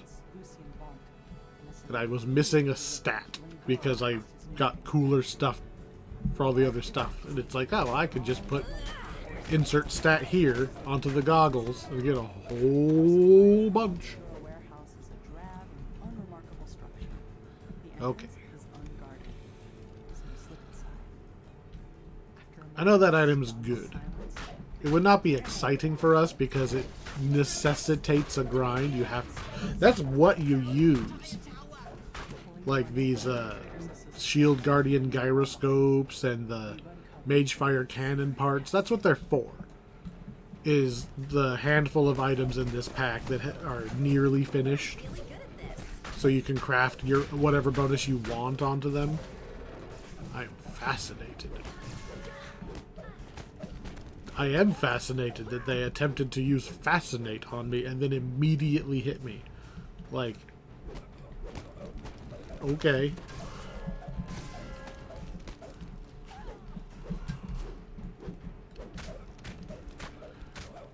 You know what I haven't seen? And I don't feel like I've been killing the enemies that fast.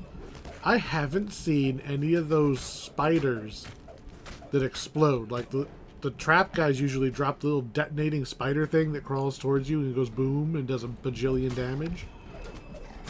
I haven't seen any of those. Are they... I can't imagine that they're not on the legendary difficulty. That'd be kind of weird. And I don't think I'm killing the bad guys fast enough that they just never get a chance. Like, there's plenty of them.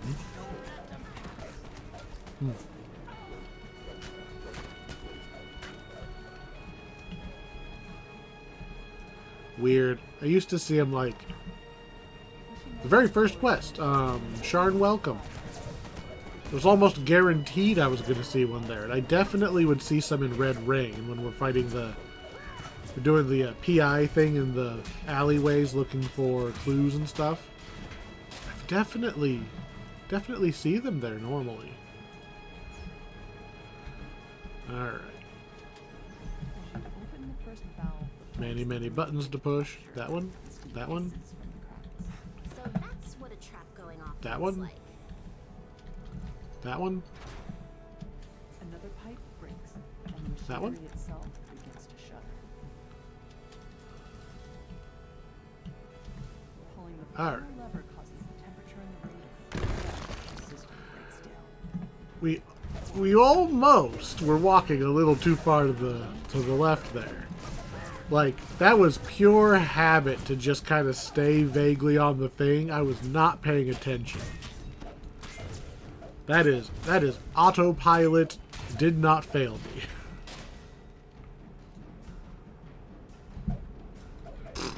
And then I win.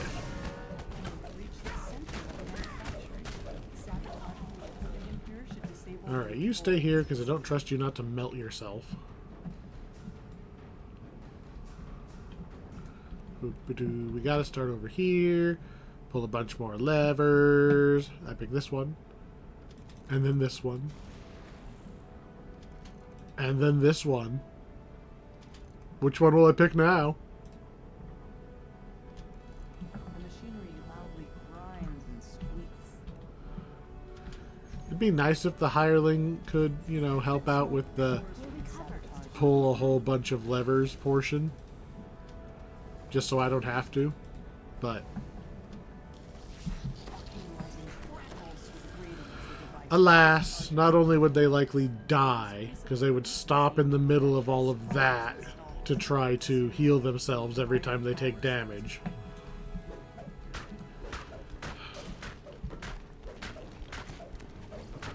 But, like, manually targeting the levers and telling them to go use them, not really worth it.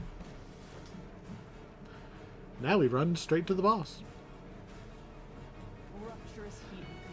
I have done this quest too many times. Just too many times. That was remarkable. Here comes the boss. Make sure you warp your hireling to you because they will not pass through that barrier. Guess I could actually use my abilities as I push them in completely the wrong order.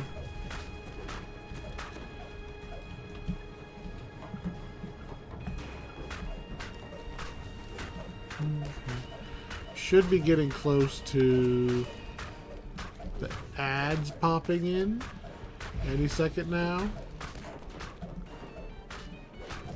There we go. Don't know why there aren't any over there. Maybe just because I was standing there. Bonk.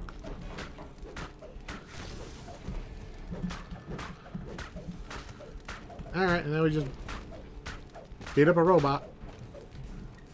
I will block. I don't know if that actually did anything or if I passed the save anyway. I keep forgetting to turn on the experimental dodge. Because dodge rolling out of the way of things is far more fun, even if it doesn't actually do anything. That sounds amazing. Alright.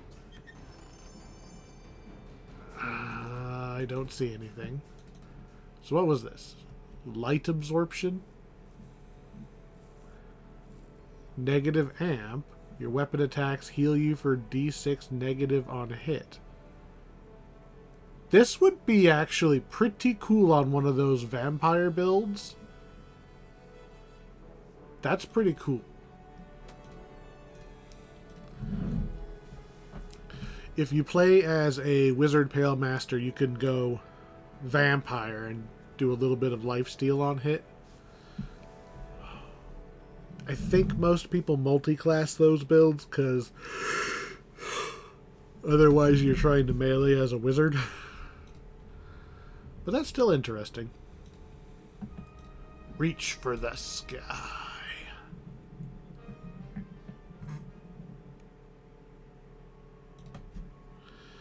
Oh, what's this?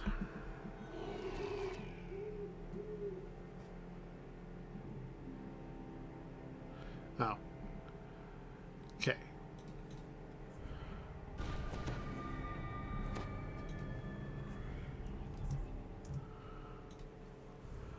This is a very long quest.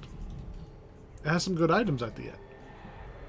But boy is it really long when you're just running it over and over and over again. Somewhere nearby is the Storm Reach beacon. Holmes protection. That's another reason I like both this one and Feywild, in that there's so many good items that, for me, I have a lot of different characters. It's kind of nice to just run the whole chain instead of spamming one quest over and over again, because I kind of like a lot of the items, so I don't really need to focus in on one. Alright, which way are we going to do it today?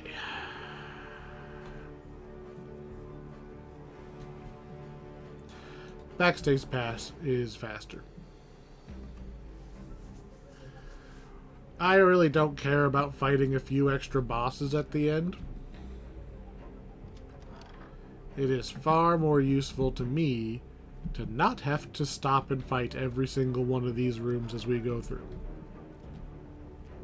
Even though I kind of don't exactly remember the path. I vaguely remember the path. I'm going to just keep going until I see something I for sure recognize. This is wrong. It's also, I think it's this one. I think this should bring us to the stage. Yep.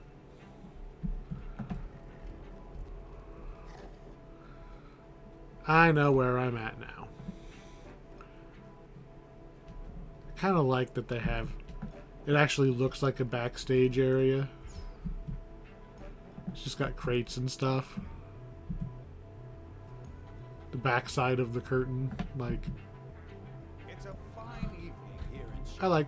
says Lucien Vaught, his voice brimming with confidence. And tomorrow will be Couple levers that, you know, the first time you do this quest, how the hell would you know that those are there? your chance to steal back the Storm Reach beacon.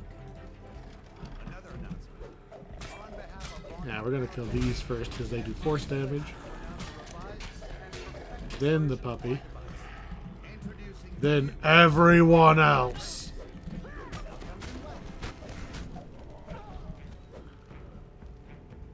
better still. The Vaught Arcane Apprentice has new Okie functionality. dokie dee. Spell. We're making good time through here. We've been. It's simple. Part 2 is taking like no time. Absolutely That is no not the correct way. My charming I was just checking for evildoers. How does Vaught not notice us, right? Because aren't we... Oh, it's interesting. I thought that was like a glass floor. Huh.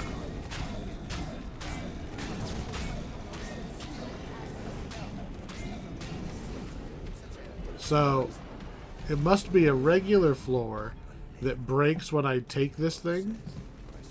There we go. And we do have But then it keeps... tough adamantine edition of the device available. Like, that's a crazy security feature. Like, well, in case our floor breaks, we're going to have a rainbow bridge appear. We'll summon the Bifrost, just in case. Like, why? Why did they not fall into this room? I mean, I get that the answer is so that you can see what's happening up there. But it's still a weird... It's weird stage design is what it is. Get out of here, Psionic Thrall.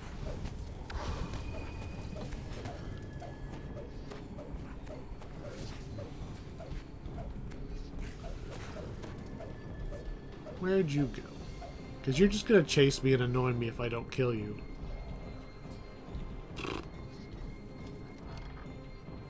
Where you at? If we run fast enough, we don't actually have to fight any more of the thralls. If you're willing to... You're still alive? Wow.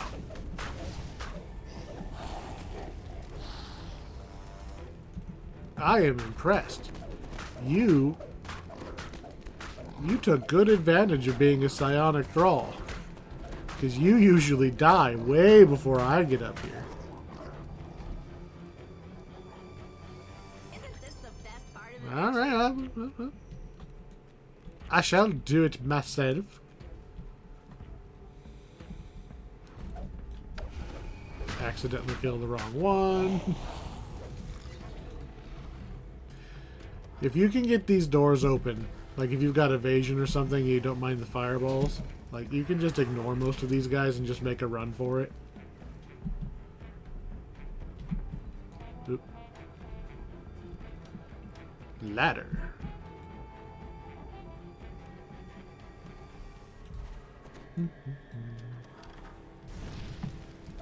Just kill them all. If you can pick the lock, you get a chest and a shrine. I cannot. I feel like it should be part of every character's high level. Like, as soon as you hit level 31, right? Your first, like, actual level up in legendary levels should just be, like, kick down door. There's no way that that door is sufficiently magical that I shouldn't be able to just obliterate it.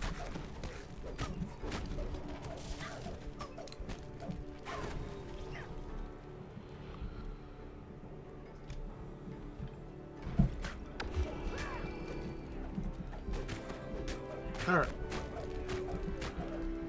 We're making really good time through here. Keep them together so our strike through can kill them both at the same time. So it's functionally like we picked both options. He's out, and he's out. We move on. This guy is a ranged guy, so we're going to start with him because he likes to run around. He's also a bit of a coward.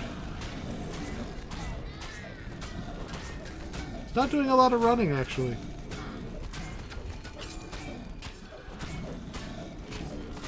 There we go, he's out. Then we're going to go swing at this one and wait for that guy to come to us, just so I'm always hitting at least 2 targets.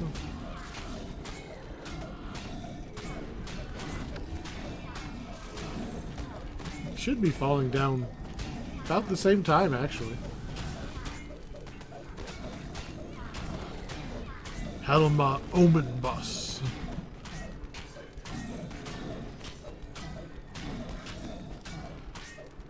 Alright, Golem. We're very impressed with your ability to take damage. You can go away now. Scroll of Iceberg. As one of those new level 9 spells. New-ish. They're not really new anymore.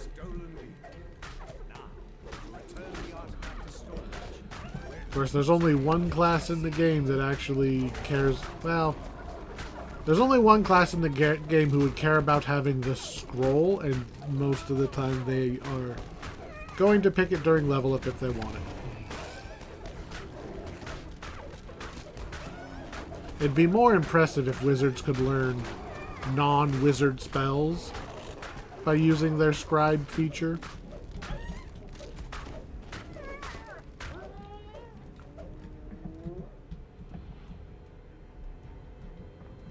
Wave at the knoll. Pick up the captain. Oh, we hit our level. We're officially maximum level for now.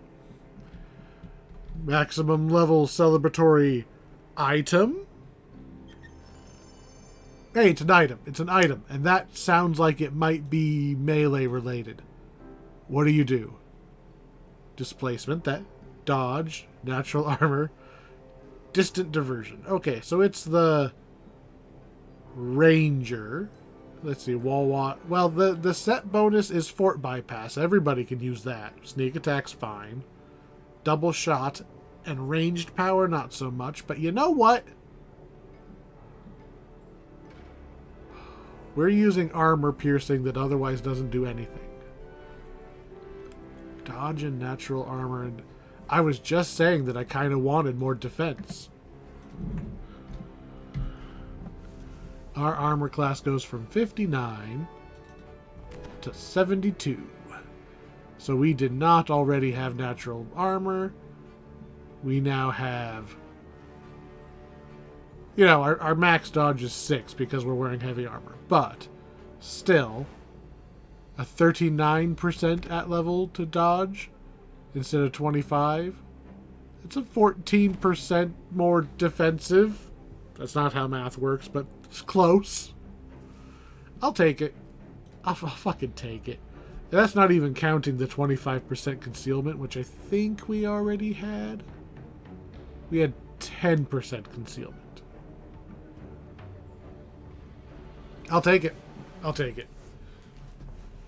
And we finally got an item to use. I mean, sure, it's replacing one of our actually relatively good random gen items we got. Is it even that good? I was only using it for the armor piercing. That is the only thing on there we cared about. We have an item. It was like a ranged character item, but that's closer to a melee item than the caster items we've gotten over and over again. Give me my heart seeds. I can't believe we did Give me it. my heart seeds.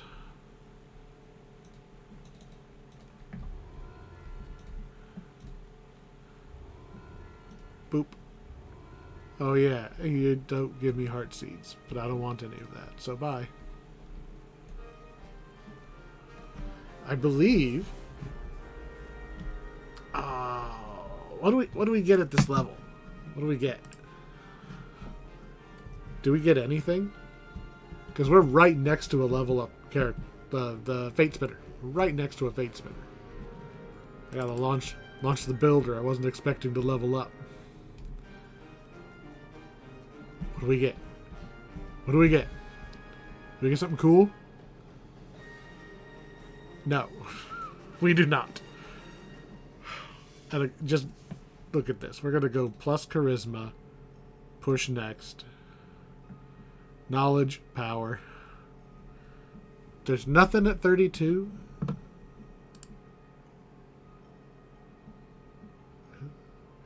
Ooh, you know what it might be? All right. Just going to double check that I wasn't expecting anything.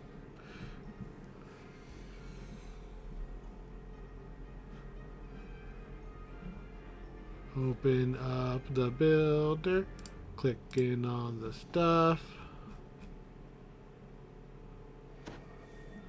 Yep, there's nothing at 32. Click. Going where to do what? That sounds amazing! Well, we did get another push to our... Yeah, because it's equal to our level. We got one more fire resist.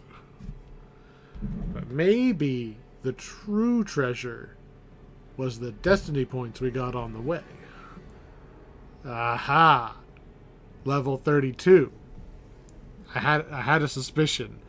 When The devs have gone out of their way to restructure leveling so that when you don't get like a feat or anything, it's because you usually hit another threshold here in one of your trees.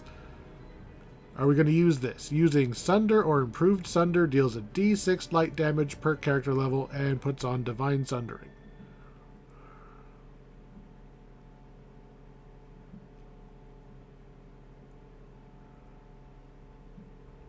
Ha! We don't have Sunder.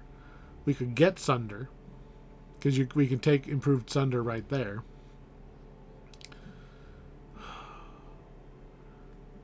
I don't really need another clicky attack.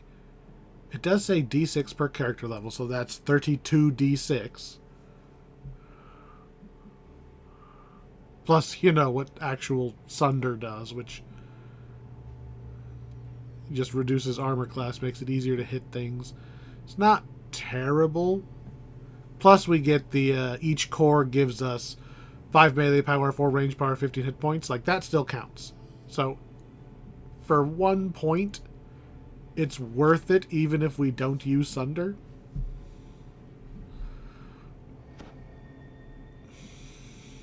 Do I grab you? I'm never going to really want to click that.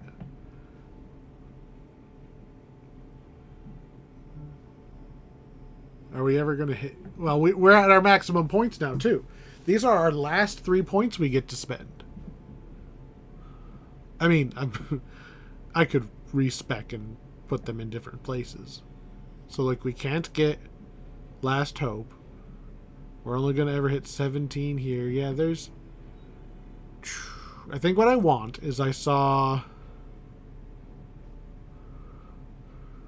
Is it this? Adrenaline bonus damage increased by 25%. 50%. 75%. So adrenaline... I can't use the +3 strength while raging because we don't rage.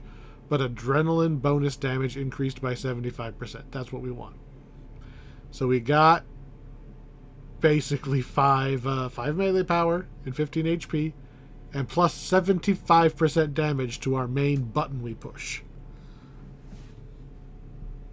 Not bad. Not amazing. Not as amazing as our 100 we just rolled. 28.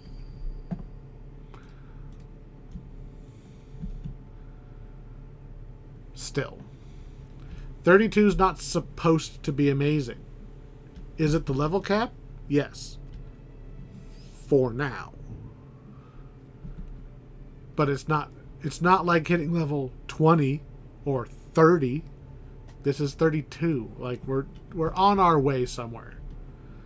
Let's see. Epic Saga. We have them all done. Lost at Sea we did, of course, during the free quests episode. Claim the current tier. We don't need XP anymore. I don't really plan on doing the crafting, so bluff or move silently. Hoo boy. I'm gonna go with bluff because everything else is literally just throwing the thing away. It's going to confirm we haven't already gone in here and thrown a buff tome at it. I will take... You know, it's kind of appropriate. You go to Fantasy New York and you buy a book about how to lie to people. I'm just going to get that out of my inventory. We shall now learn the lying book. Does it matter in the slightest?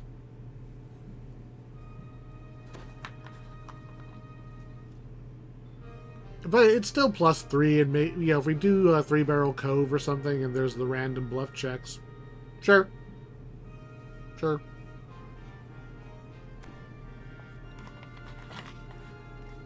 know the most important part of those tomes?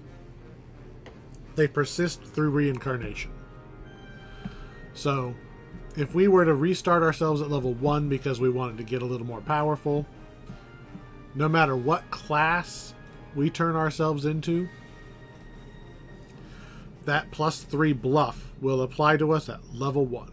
It'll start at only a 1 at level 1. It'll go up to 3 by level 7, but it still just auto applies to your new character. So this physical character has +3 bluff no matter what for the rest of his career.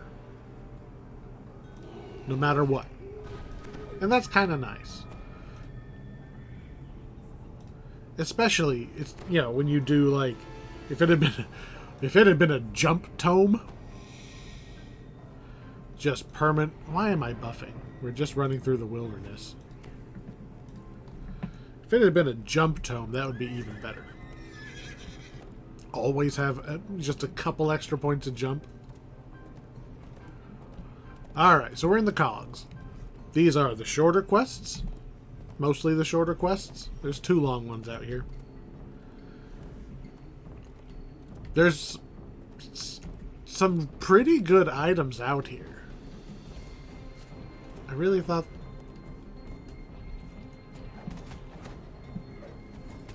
I'm very confused at... Okay, apparently I just ran into the corner without paying any attention. So what's special about these, from a farming point of view, there's no quest giver, there's no end reward. So you can just walk in and out of these quests over and over and over again and just ransack them on the spot, and they're so short. I have ransacked a couple of these just because it's like a 5-minute quest and you can just do it over and over and over again.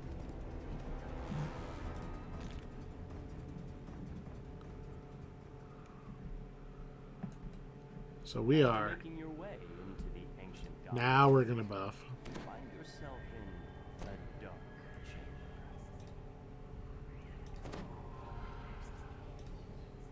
Ruinous Skis. This is the demon one, if I remember right.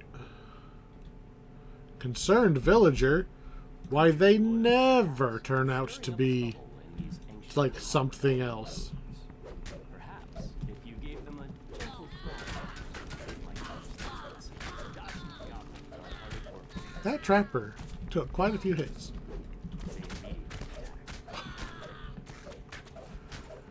Like, all of a sudden, we can't hit anybody? Did we make an error? Oh, that was a big hit. How wild would it be if that armor piercing, that 11% armor piercing, was the only reason that we were doing good? That just... Okay, that was lag, not missing. Some nice crunchy crits in here. I gotta do an adrenaline smite. I gotta see what our new max number damage is. Bonk. Ugh. I mean, 4,000's okay. But we've done 12,000 before. We gotta do a big one. And these guys are... We're getting like a lot of grazing hits. Yeah, we're on hard.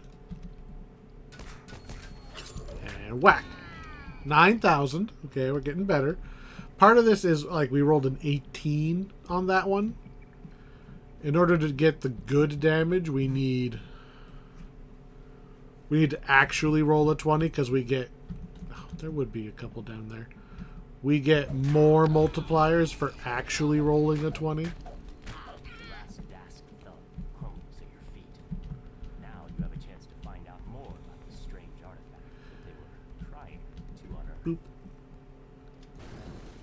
Oh no, the concerned villager was actually a bad guy. Who could have guessed such a thing? That somebody crawled all the way down here and was staring at goblins. Malik calls to you from the platform. Thank you for clearing out the DOS part. Can I just It was a great help. Those fools had preemptively break this? The friendly gnome transforms before your eyes. My name will be known across Corvair. It's like, really? Malik the Malevolent. That's the name you picked for yourself? That's the name that everyone's going, not Malik the Malevolent. You sound like a evil carny. Wait, another stream's out of the portal in its place. Which we already have those in the game, right? I'm pretty sure there was a Malik the Malevolent adjacent character name back in the Fjarlin Carnival. It's immobile. How am I getting grazing hits on an 8 when the thing can't move? Grazing hit on a 10? Shit.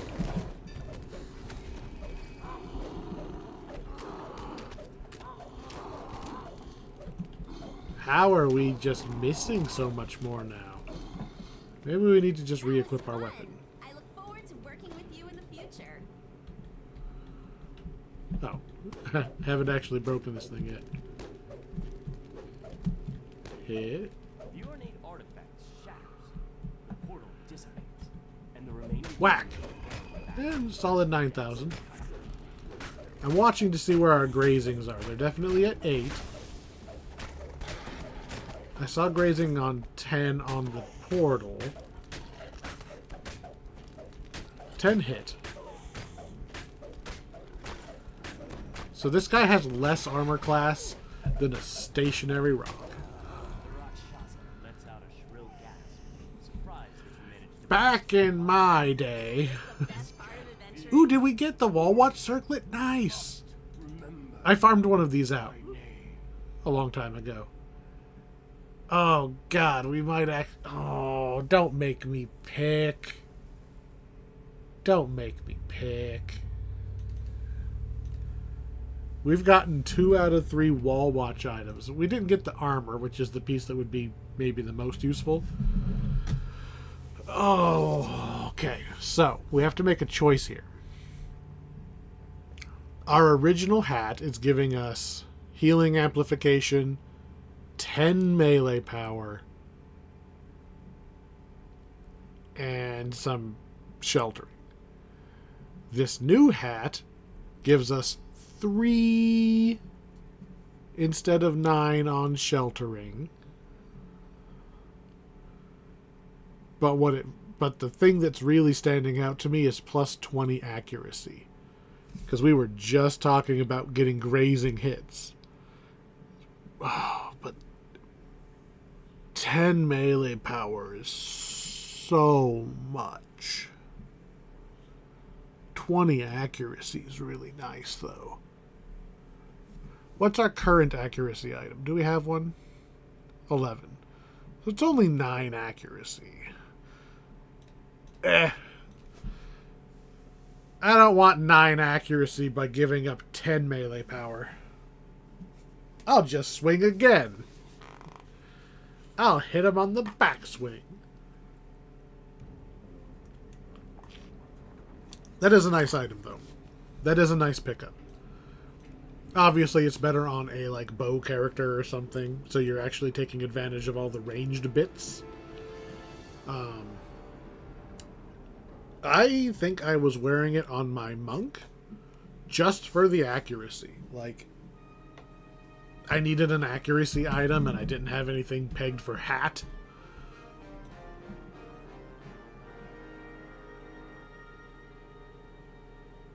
I think that was a mistake.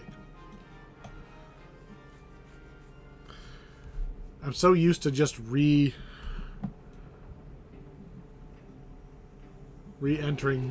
because of that first quest. Whatever, we're going this way.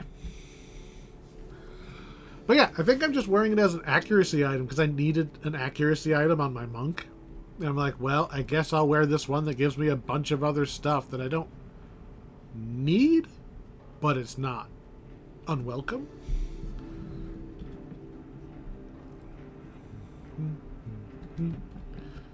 Here we go. I don't really like this one as much because of those. You hear the grinding of massive gears and heavy machines. I like that the cogs are short. I don't like that this one is long and janky. And what would fix it, what would fix a lot of it for me is if they added like a control panel. Even a reset button right? A reset button or a control panel so I can just go beep, boop, beep, boop instead of having to jump on these. Because jumping on these things is very janky. Want the middle one. Want the side one. And want to go down. Now I want the middle one. And we'll go down. See? See? I knew the pattern, okay? I knew how to solve this one, and it counted that one as double. So now, this whole thing is fucked up. Like, good luck. Like, you've gotta fix this. This is a lot. And then it didn't even register this one. This is the bullshit that I am talking about.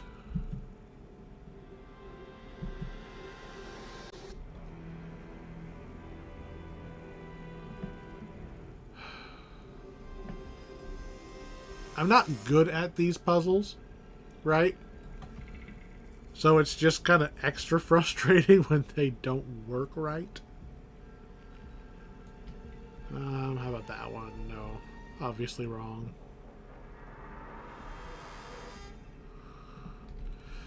Because I'd like to get it back to where it was when we started. I knew how to do it from the start. Just absorb it all. I don't even care.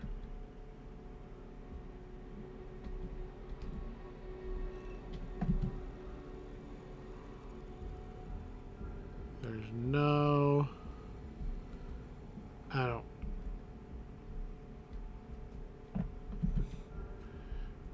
And then it double-clicked that one. Not that it matters, because it was... What the fuck was that? We're done with this. That's why I don't like this quest. Can we pick this damn lock or something? Can we go this way? Oh, look, a trap. Guess how much I give a shit about your trap. Hit me.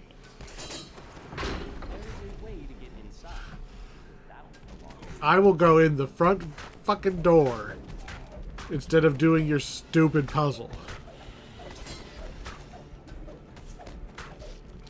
I will kill your raptors, jump through your bear traps, tank your logs, and just none of you will survive my wrath because your fucking puzzle sucks.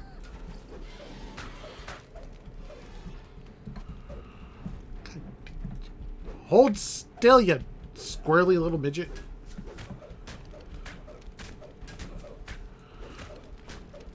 Get out of here.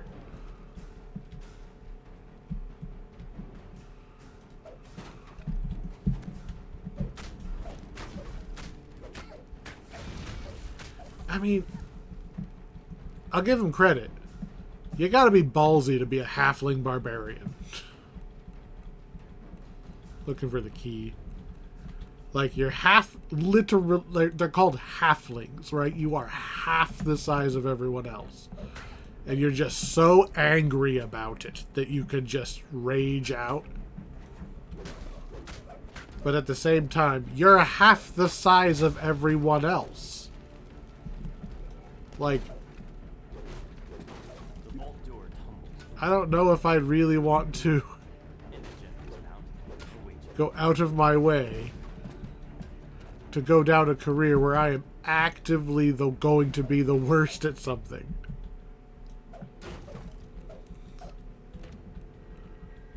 Like, I'm big. I wouldn't... No, as big of a fan as I could be of, say... contortionism. Like, I'm never going to be able to fit myself into an amusingly small luggage case. I'm just too big. There's just physically too much of me to fit in anything funny, which is the only contortionism I know, is people fitting themselves into small things. Would it be impressive if I could do it? Sure. Sure. The greatest halfling barbarian in the universe? Sure, he's probably impressive. But, you know, he's always going to have to live with that little bit of, about 10% of your fame, about 10% of your impressiveness is that you did your impressive thing despite being a halfling.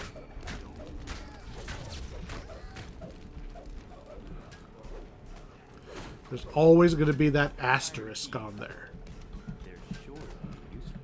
You know, and it goes the other way too. That's kind of a positive asterisk, right? It's somewhat, you kind of get a boost to your impressiveness, whereas the most impressive half-orc barbarian, right? People go, yeah, big deal. You know, you kind of lose 10% of your impressiveness because, yeah, it's a half-orc. Of course he's a barbarian.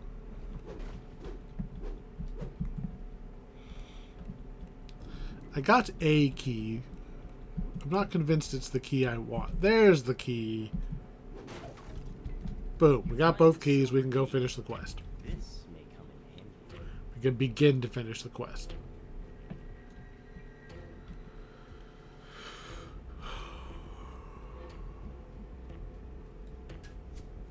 The door is sealed shut with a heavy silver bar. Kind of reminds me of the wizard versus sorcerer debate all over again. It's like, sure, the sorcerer does amazing things, but it was kind of born with it, you know? It's like if Bill Gates' kid ends up being a great philanthropist and gives away a lot of money to charity and everything, we go, yeah, yeah. But he started with a lot of money, so like proportionally, like it's not that impressive, right? If I give away $1 million, you go, damn, where'd you steal that from? If a billionaire gives away $1 million, you're just like, really? That's it? Do you even know how to count to 1 billion?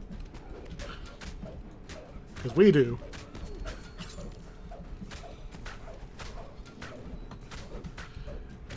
Which is kind of messed up when you think about it.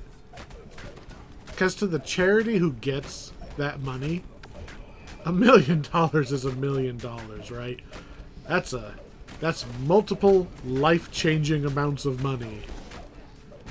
And yet, if someone like Beyonce donated it, you'd be like, yeah, well, but you have a lot more than that.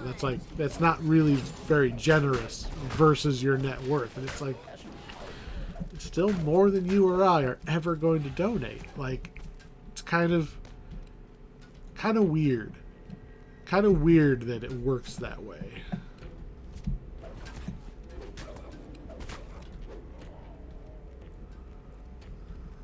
You know, I just saw a headline earlier because Facebook like doesn't have any of my information, so they're like, we don't know what to show you. And it was like some headline about some, like, I think she's a singer and her husband just bought a $5 million mansion. I'm like, why is this a headline? Who cares? Millionaires buying $1 million things. Okay, whatever. But it actually did catch my attention because it was like a $5 million mansion. I was like, that's it? Like, I don't remember who they were, but I'm like, I thought they had more money than that. And like proportional to how much money that like you hear Hollywood and all that having. It's like $5 million's kind of not a lot. Like in that context, I was like, really? That's it? That's kind of a good deal. Like, were they bargain hunting for their mansion? Well done.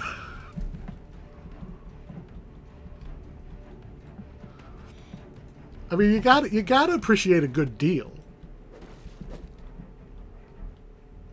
It does makes me wonder. I'm never going to be a millionaire. I mean, unless we find out that like Bill Gates is my biggest fan or something. I'm never going to be a millionaire. But I'd really like one of those old like a castle The castle would be awesome. And I don't live in a place... I don't live in Hollywood, right? I don't live in a place that has, you know, multi-millionaires just kind of hanging around buying stuff all the time.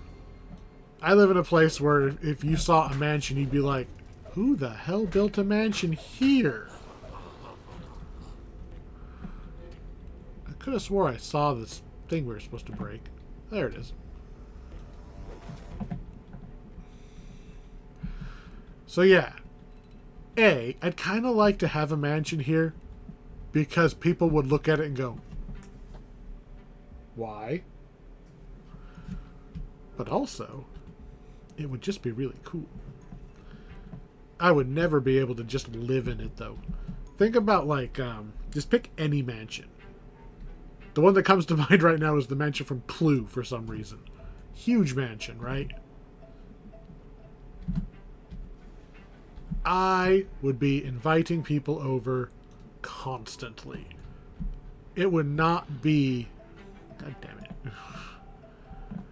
It would not be, ho ho, I get to live in this mansion and I'm going to just sit here by myself forever. It's like, nah, I will be the central point of everything from then on. All Christmases, all Thanksgivings, they will always come through me because I have the sweet house. Pretty sure I need to go over there.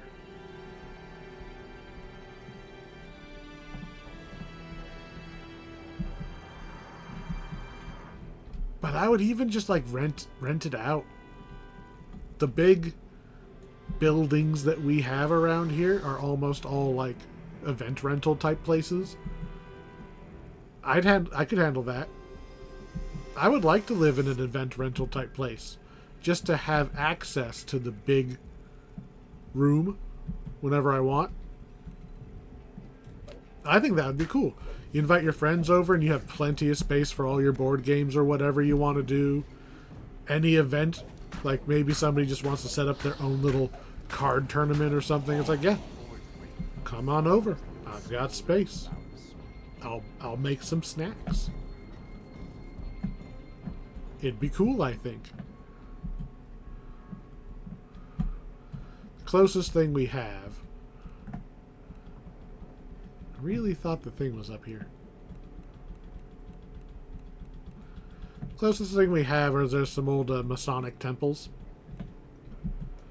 which are basically just mansions that were bought with tax money in the name of freedom.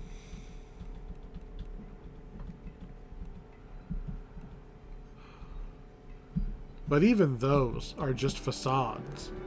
Like, I don't actually remember very much about the Masons other than what National Treasure pretends that is real. But there is an honest-to-goodness Masonic temple pretty close to where I live. And for years, it was used as a retirement home. Because what else are you going to do with that giant building? No one person could reasonably live there. Where is this other stupid cargo? Also, I'm still missing a button, apparently. There is like a little corner tucked away over there, I think. Maybe that's the way I didn't go yet. Yep.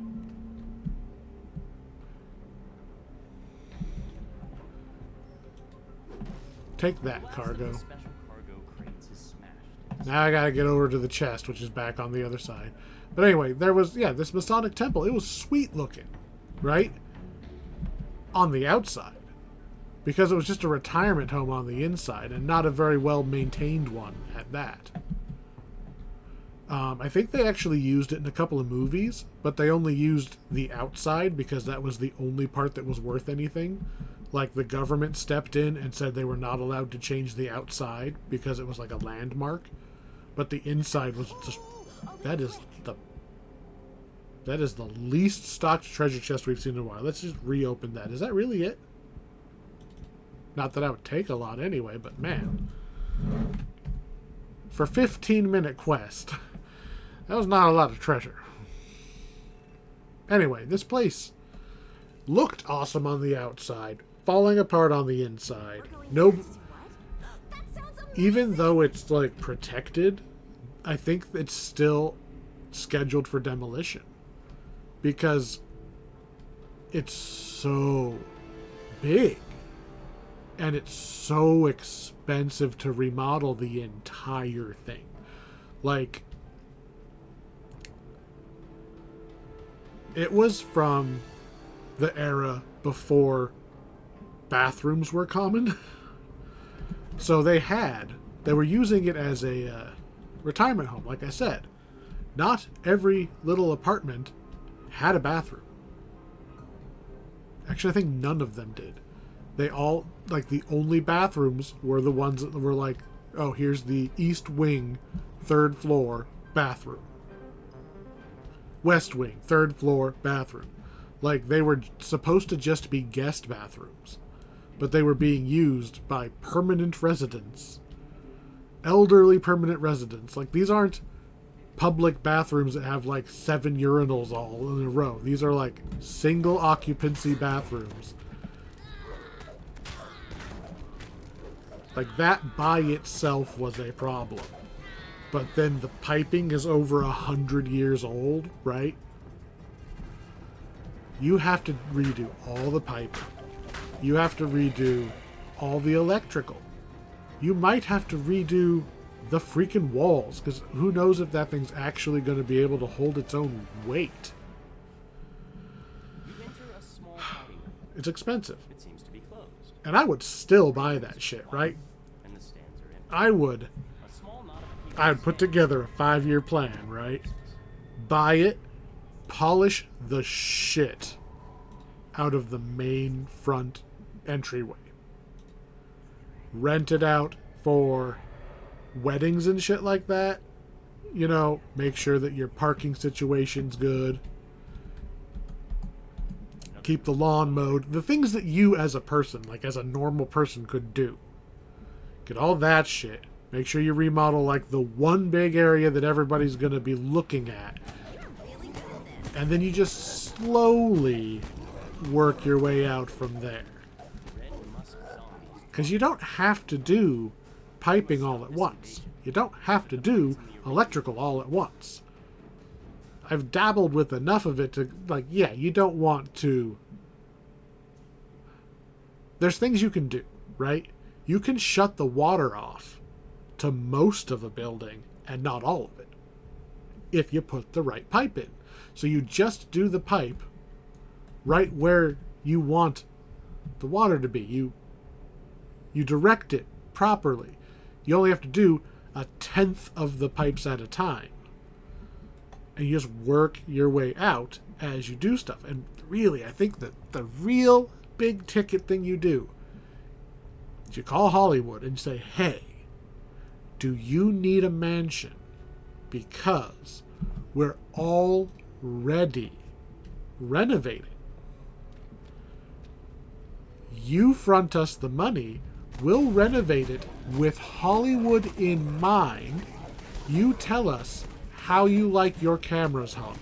We will install the railings and such in the ceilings as we go so that you can just hang your cameras.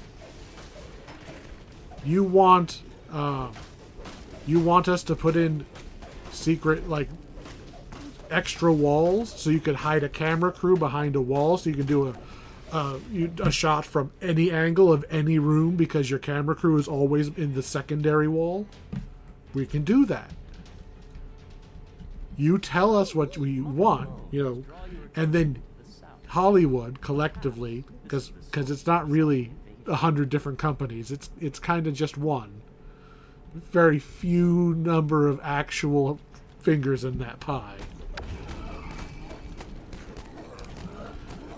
It's like, hey, you just get access to this building. You just get access now. Whenever you need a mansion, this is your default mansion. This will be the Hollywood mansion that everybody uses, and we will live here and maintain it for when you're not using it.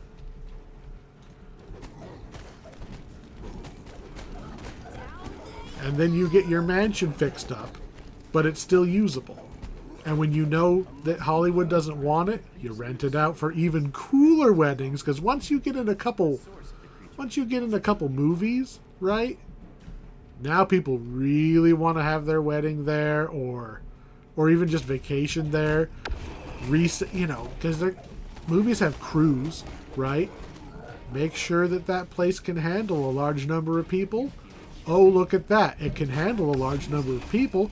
Have convention. Imagine if... What's a famous mansion? What's a famous mansion?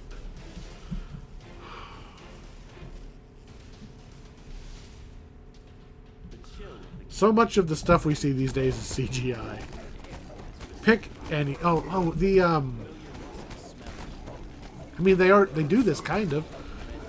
New Zealand still has all the Lord of the Rings, like Hobbiton. Hobbiton is still there. Because New Zealand is like, yeah, we're just going to not tear this down and use it as a tourist place. And it's bustling. It's bustling. It's New Zealand, right? And yet, bustling.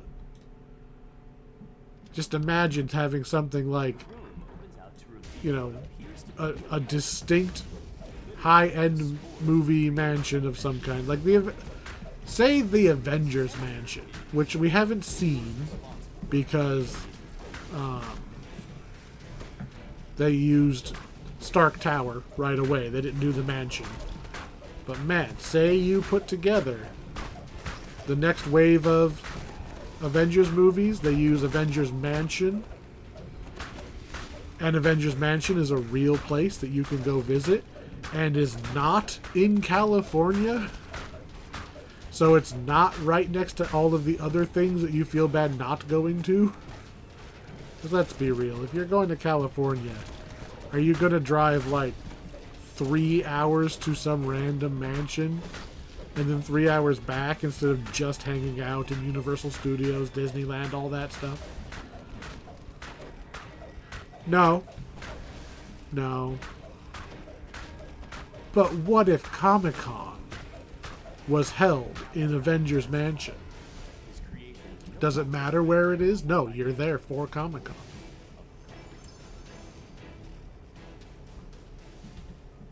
Alright, I think this quest has a chance at a good item too.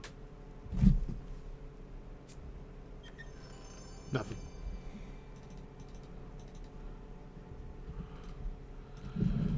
But anyway, I think about that a lot. Sitting at work, doing nothing, just, man, be nice to own that mansion. It's probably not actually worth that much.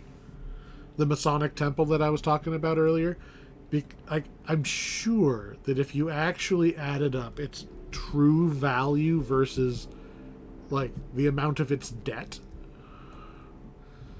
it's probably worth very little.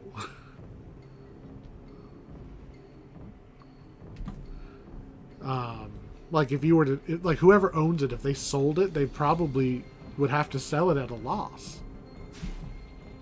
Which is crazy. Showing off looks like. Building that size. Of course, it's nothing compared to the things that are in DDO here, right? Just this cave. Just this cave is amazing, right? If we had anything like this cave, people would 100% live in this cave. Like, never mind the lava, right? Never mind that this is where a lot of hardcore characters die right here. Because they missed the jump onto this thing. People would live down here.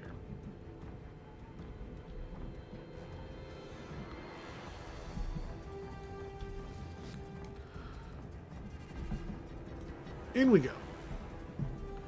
Alright, we're past a long one. We're mostly in short ones.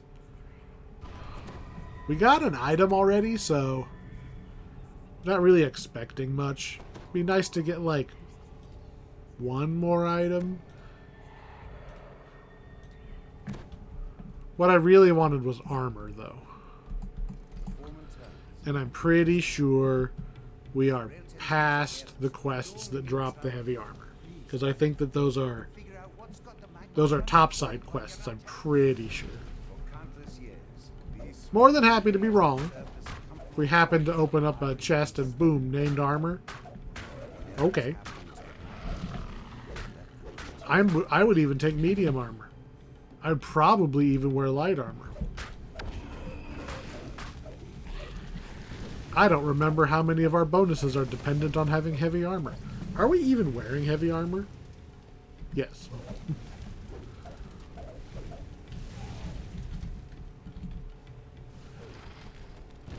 Yeah, I don't care about fireballs.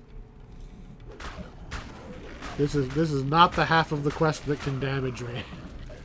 You guys are gonna have to try a little harder. What are we at? 67 fire resist. Just la la la. Maybe when I finish all the quests, maybe I'll do a gearing video, like go see how long it actually takes. I could time it. I've got timers.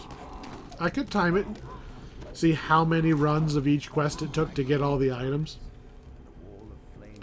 Give you an idea of what that process looks like, beginning to end. It would, of course, come with a big caveat, okay? Because I don't do raids. So this would be like starter gear. This would be spellcraft. Heal. So this would be like baby's first item set, right? This is what you get to wear, and then you go do the raids to get the even fancier stuff.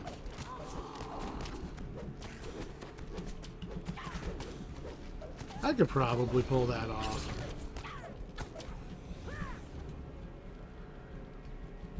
We could even do like, I could try an elite mode as is.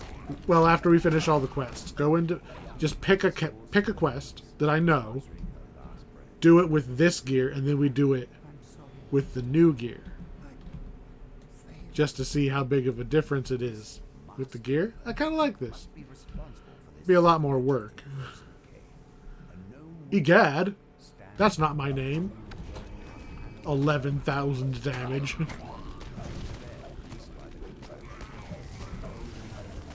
I mean, you gave up on ice a little too soon there, dude. I am literally red. Like, racism be damned. If you see a dragonborn and they're red, don't bother with fire. And my icy minions as well. Well then, seems that Shevers of Nago. And we need to turn the thingy off, which means we need to solve a puzzle. You haven't seen the last of me. I like this puzzle because... Oh, that's not the correct answer. The whirring device continues to freeze the lava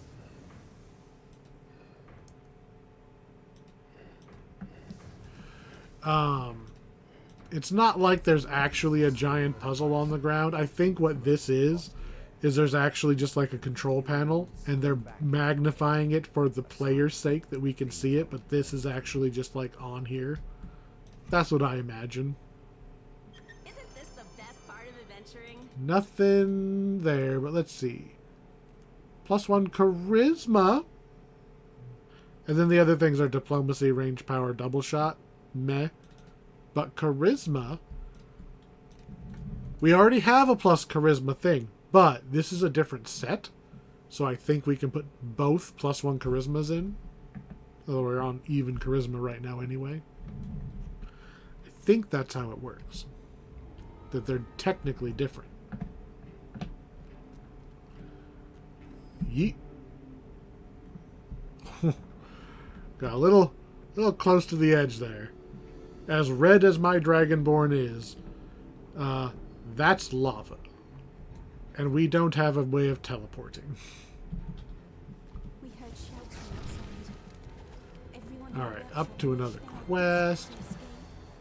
We're doing pretty good. We got what? 1, 2, 3 left, assuming I didn't forget one. I was following my friend Aura at first, but I quickly It's another nice thing about the sagas is if I do forget one, the saga will just tell me which one I forgot.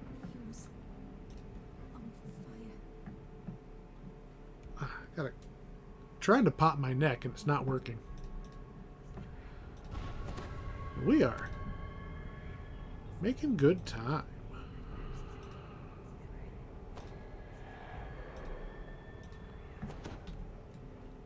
It has been very nice to have my computer back. It has actively bugged me not being able to make progress on this project. Like, sure, I could have already been done. All we're doing from here on out is repeats for the most part. Give or take a couple quests that came out since I started. We didn't have to do the epic revisits.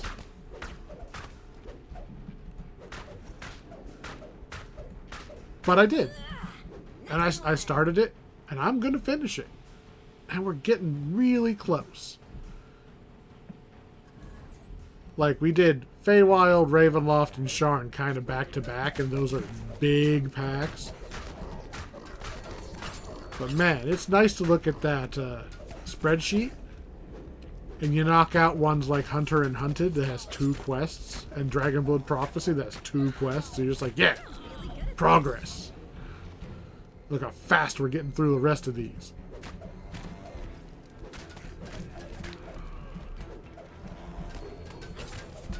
I don't want to get too far ahead of myself, though, because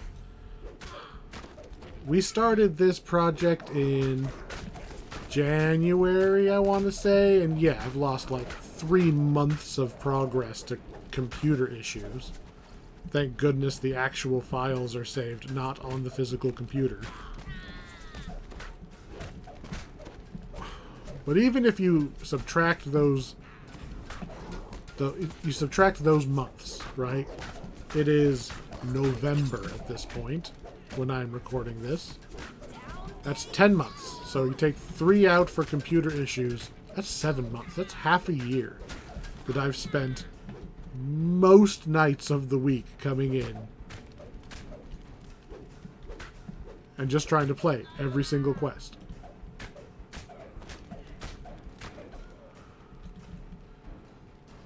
Let no one say there's not enough content in Dungeons & Dragons Online.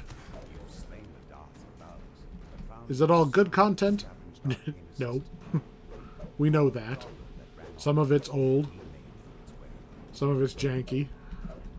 Some of it was just ill-advised. Looking at you, Sorrow Dusk.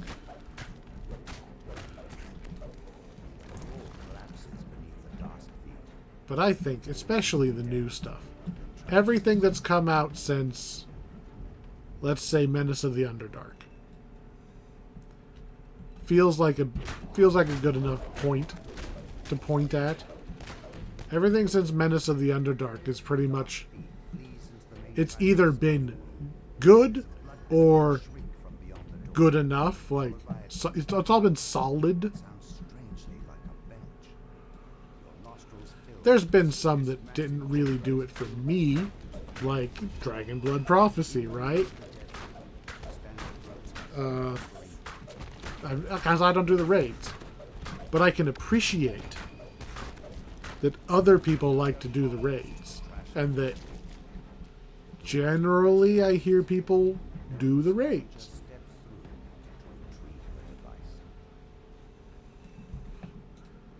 There you go. Toy? No toy. What is that? Radiant of Good? Oh, of good luck.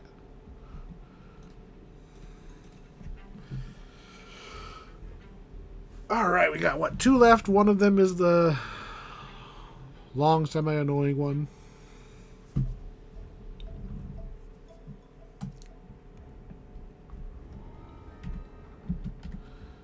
Doop, doop, doop. Just gotta run basically around half of the map to get to the next one, and then another half of the map to get to the last one. I almost died on hardcore running to this quest. Like, I skipped the one where you jump over the lava because I'm not stupid. That's where I died last time. But I was just like, whatever, I'll just run to the quest. Blurp, blurp, blurp. And every single enemy in a 12-mile radius started throwing fireballs at me.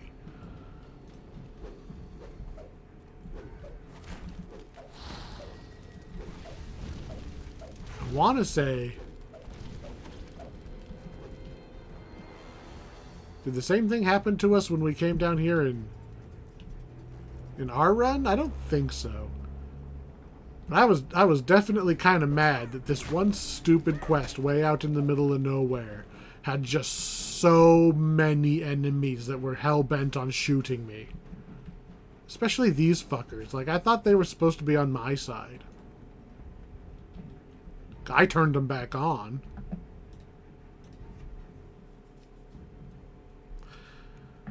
Alright. This is a nice short one. This one, honestly, I could see them rearranging to make this part of the main series. Because it's such a big story beat. I'll have to read the note. Such a big story beat that this is basically the start of the forgewraiths, right? But we're doing it as like the second to last quest. We had to go out of our way to get here. This is like the farthest away, second farthest away quest.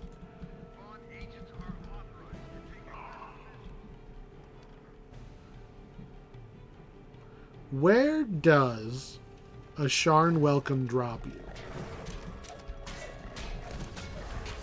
Because I just, out of habit, I sidestep the trap that dumps you into the cogs. It'd be kind of cool if this is where it drops you. You're like, screw that guy. Oh, look, his warehouse. Or his factory.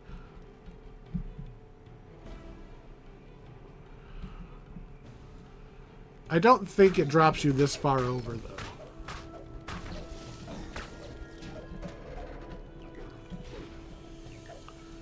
Hey, look, our spider buddies that haven't shown up, like, literally anywhere.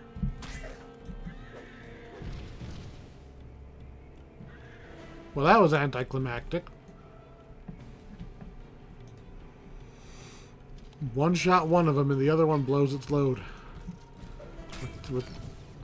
Okay, bye, robot. Nope. Nope. Must have turned it the wrong spot.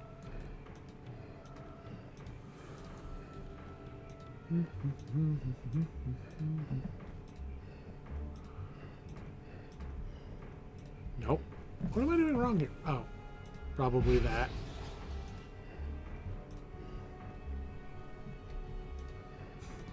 I was gonna say, like, I'm looking at this like that. I don't normally have to move over this far to do this puzzle. Got it. Arcane. Really? I left one way over there? Wow.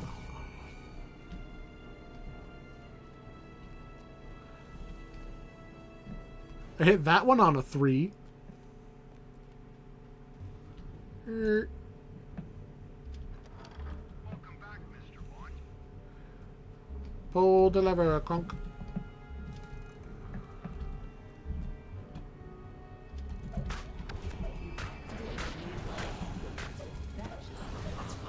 Unfortunately, these guys are fire-based and ghosts, so gonna be kind of easy pickings for us.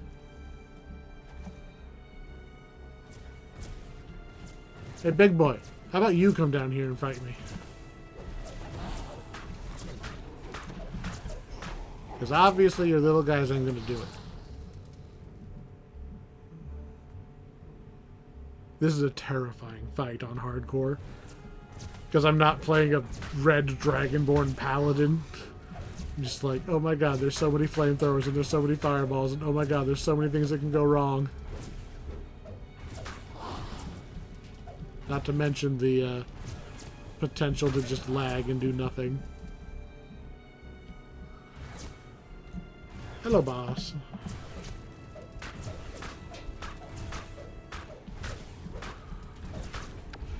Our hireling expired, so we definitely have to walk to that last quest, because I don't want to have to go buy another one right now. 2,000, lame.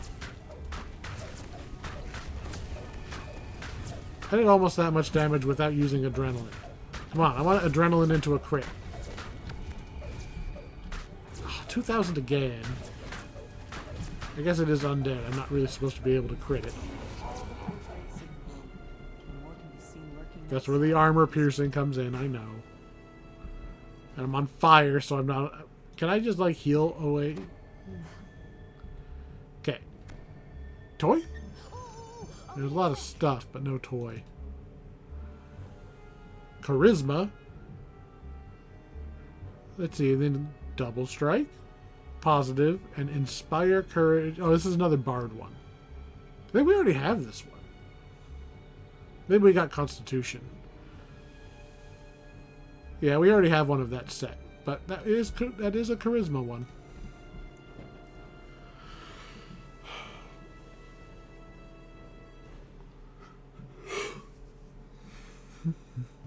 One more quest? And we'll have done all of Legendary Sharn.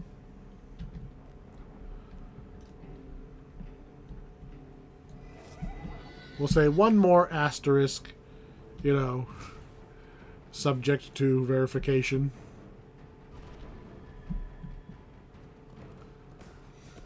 Just have to go all the way to the south. Without my horse. Because they hate my horse.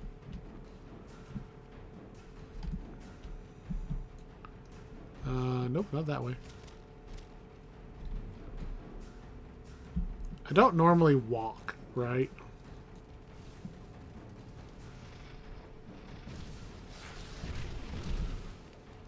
I'm just gonna smite attempt to smite all that out of my way.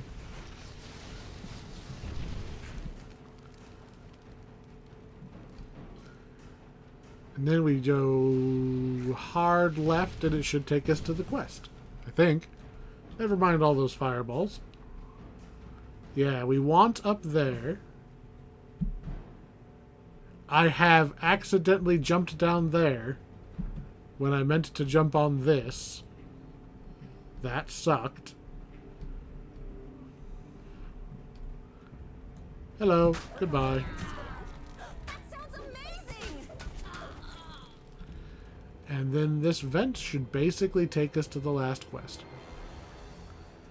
Why do we have this giant, like, permanent metal scaffold up here to take us to, like, a tube? I don't know. Maybe the goblins are making their own version of the McDonald's play place. They just haven't got around to putting in the ball pit.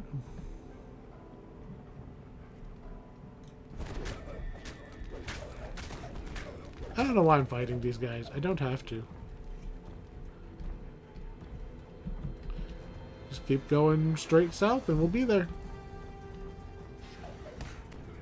What? Hey, you guys hold on a second.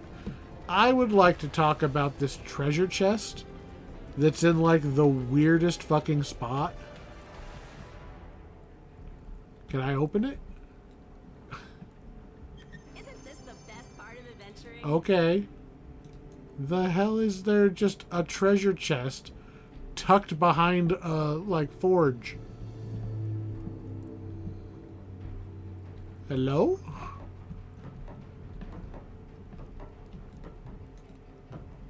L33B. It's a rare encounter and he's stuck in the wall.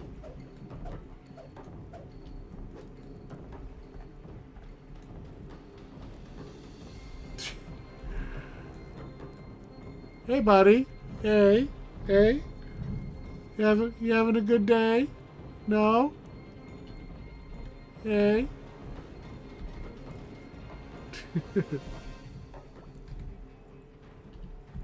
How you doing?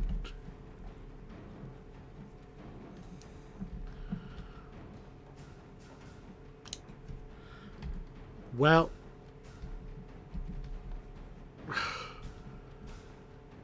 I can only assume that is because they spawn semi-randomly rather than having like a set spawn place. They could spawn any number of places, and he just happened to not actually fit in the place that he wanted to spawn. Woman pacing back and forth while muttering to herself.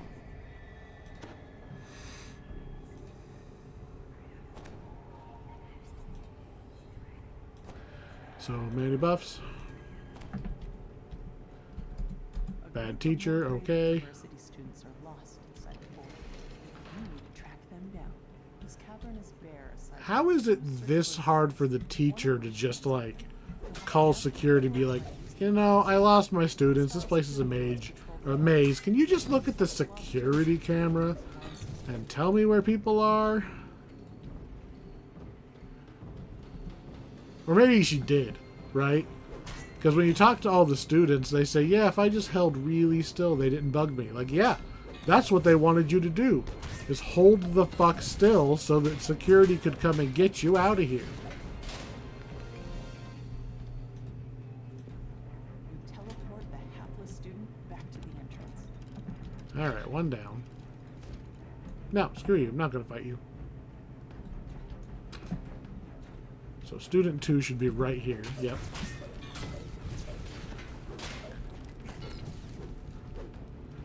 Okay, good job, you. Blah, blah, blah. I'm going to turn this lever, but I don't think we actually need it. I think the lever leads to the optional magma elemental. I think it was a magma elemental. We are going to go this way. Man. Are we going to get through this whole place without getting turned around and have to do extra back following our footsteps and all that? That'd be nice. That'd be nice to just be done. I farmed this quest too many times trying to get an item. Oh shit, maybe this is the one that has the crafty item. Was it this one? No, I think this was an armor. I think I wanted an armor from this one. I don't know. I'm not looking at the list.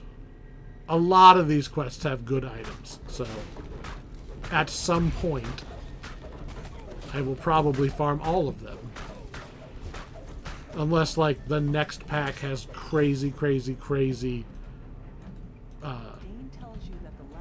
you know, power scale issues and everything in the game is useless other than the new stuff. But they've been pretty good about that lately. Like, even if the new stuff is better, it's better by such a small amount that you could skip. Like, if you already have the best gear, you can skip a couple of expansions and not really be behind. I want to say, like, Sharn is probably the best, but Sharn and Feywild are very similar power level-wise. Ravenloft is a little bit behind, but still good. If you were decked out in full Ravenloft era stuff when Sharn came out, you were still sitting pretty. I'm pretty sure that's the order they came out. Bonk, bonk, bonk, bonk.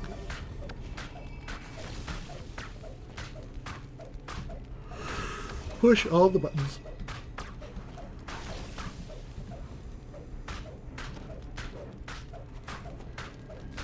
Bonk, bonk, bonk, bonk, bonk, bonk.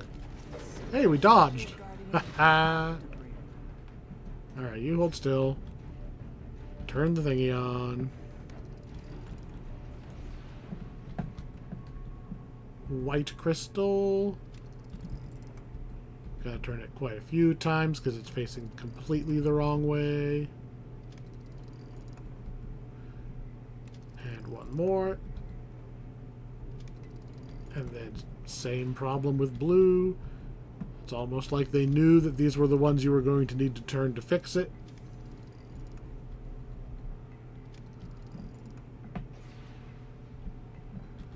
White.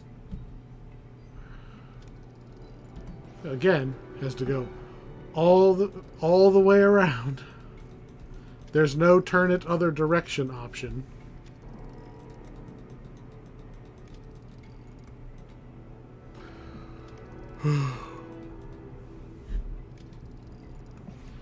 Where's yellow? Yellow's back on this side. At least this one's only a 2. And by 2 I mean 3.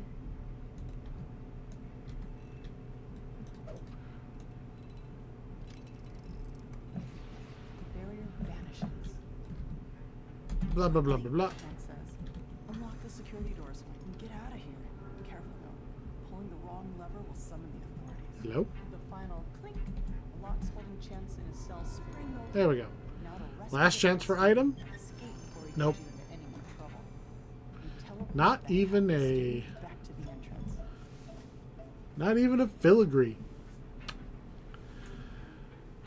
Well, we got 3 named items total, which is fine.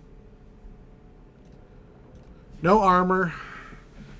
I keep hoping we're going to land some sweet heavy armor.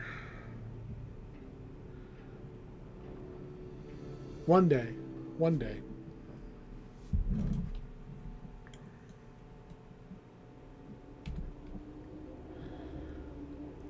Alright, let's go check the saga to make sure I didn't miss one. Saga, saga, saga. Cogs saga. I did miss one. Which one did I miss? Wraith Callers. Which one's Wraith Callers?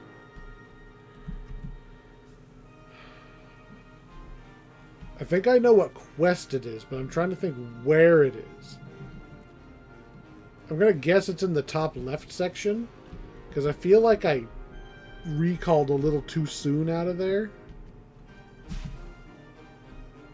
I'll get the hireling again now. Oh, come on. Really?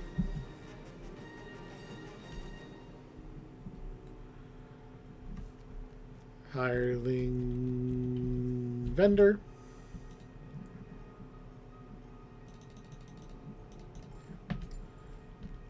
Almost threw myself off the wrong railing. Alright, Wraith Callers. Wraith Callers. It's got to be near the top, right?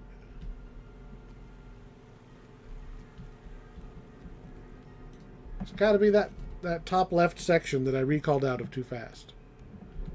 And I stopped and thought it was a mistake, and then I couldn't remember why.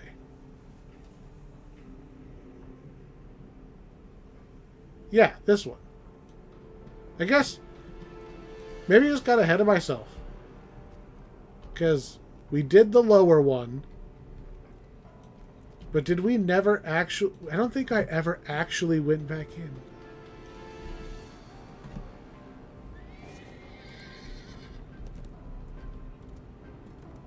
I had a feeling it was this top section here. Something felt off to me about this.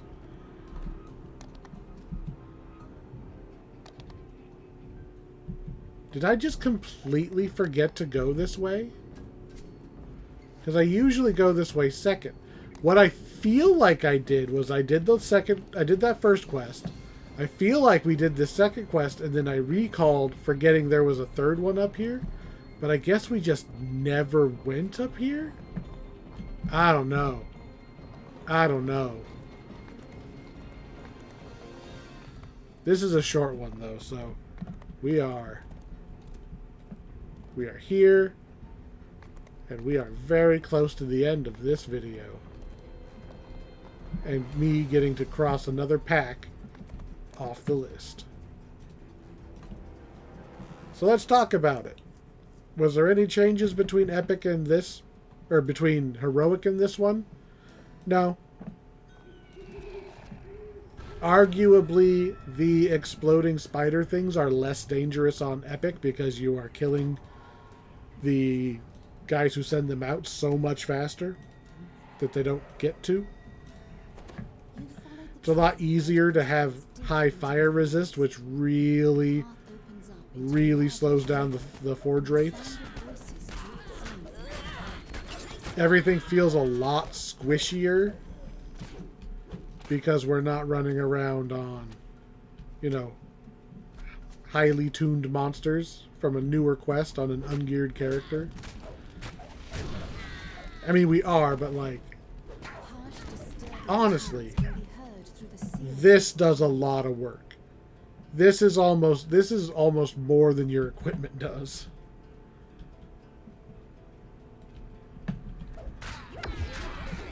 Equipment is important, but your build, I'd say equipment is third important. Your build, second important. First important, you knowing the quest. You knowing the quest is worth more than being maximum gear, maximum power level on some OP build you found on the forum. Knowing the quest does so much. Just knowing when you can blow all your spell points, where the shrines are, immunities and resistances of all of the monsters, when to expect the ambushes, where the levers are. That all is so much more important than having 10% more DPS.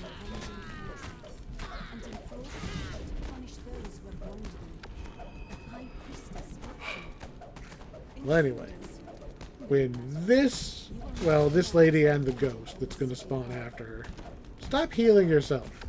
It's just embarrassing at this point. Come on. Come here, Mr. Ghost.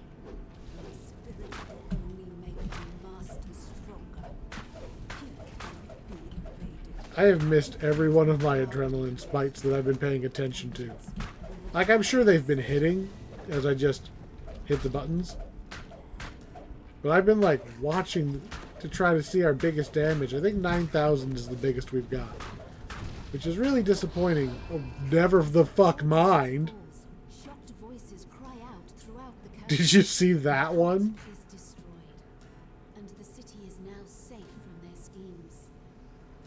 You hit called forgewraith for 21,179 points of slash damage. That's what I wanted. That's what I wanted.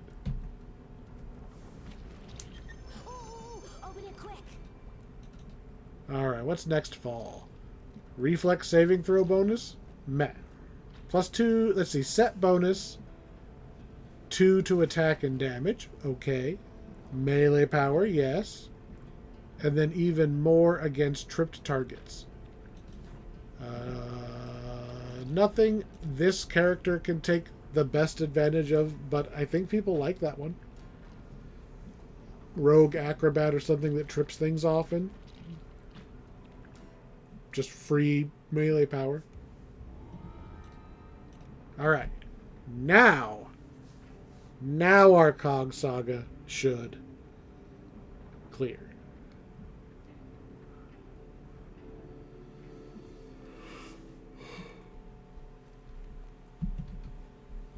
We'll even take the elevator. Oh, I am a fancy lad. Taking the elevator to the second floor and then immediately regretting it because I have to walk back down the stairs to the guy anyway. So I just uphill both ways. Cogs. We just got Bluff. You couldn't even offer us a different tome? The hell am I gonna do with +3 repair?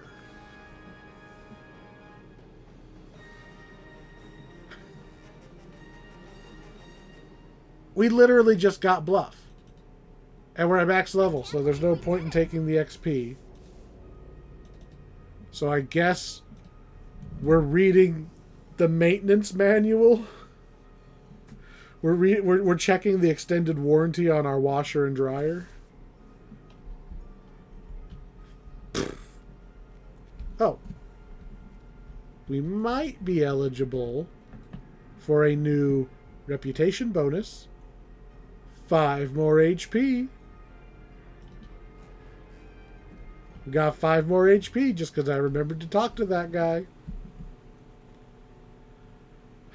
Alright. Still waiting for that armor. That was a big one. Although we made pretty fast progress there. Some of the ones that normally take me a long time when I'm farming, we got through them pretty quick. So the question is, where to now? So next time we are going to sort this thing better so I stop having to scroll so far. Oh, we're not going very far. We are going to go to the Soul Splitter pack. This is not one that I've done very much. So, yeah. I remember being pleasantly surprised by this pack during Heroic. Let's see if it holds up during a Legendary. Alright, well. This has been long enough. No 10-minute outro ramble for you today. Go to bed. Thanks for watching, everybody. You take care. We'll see you later.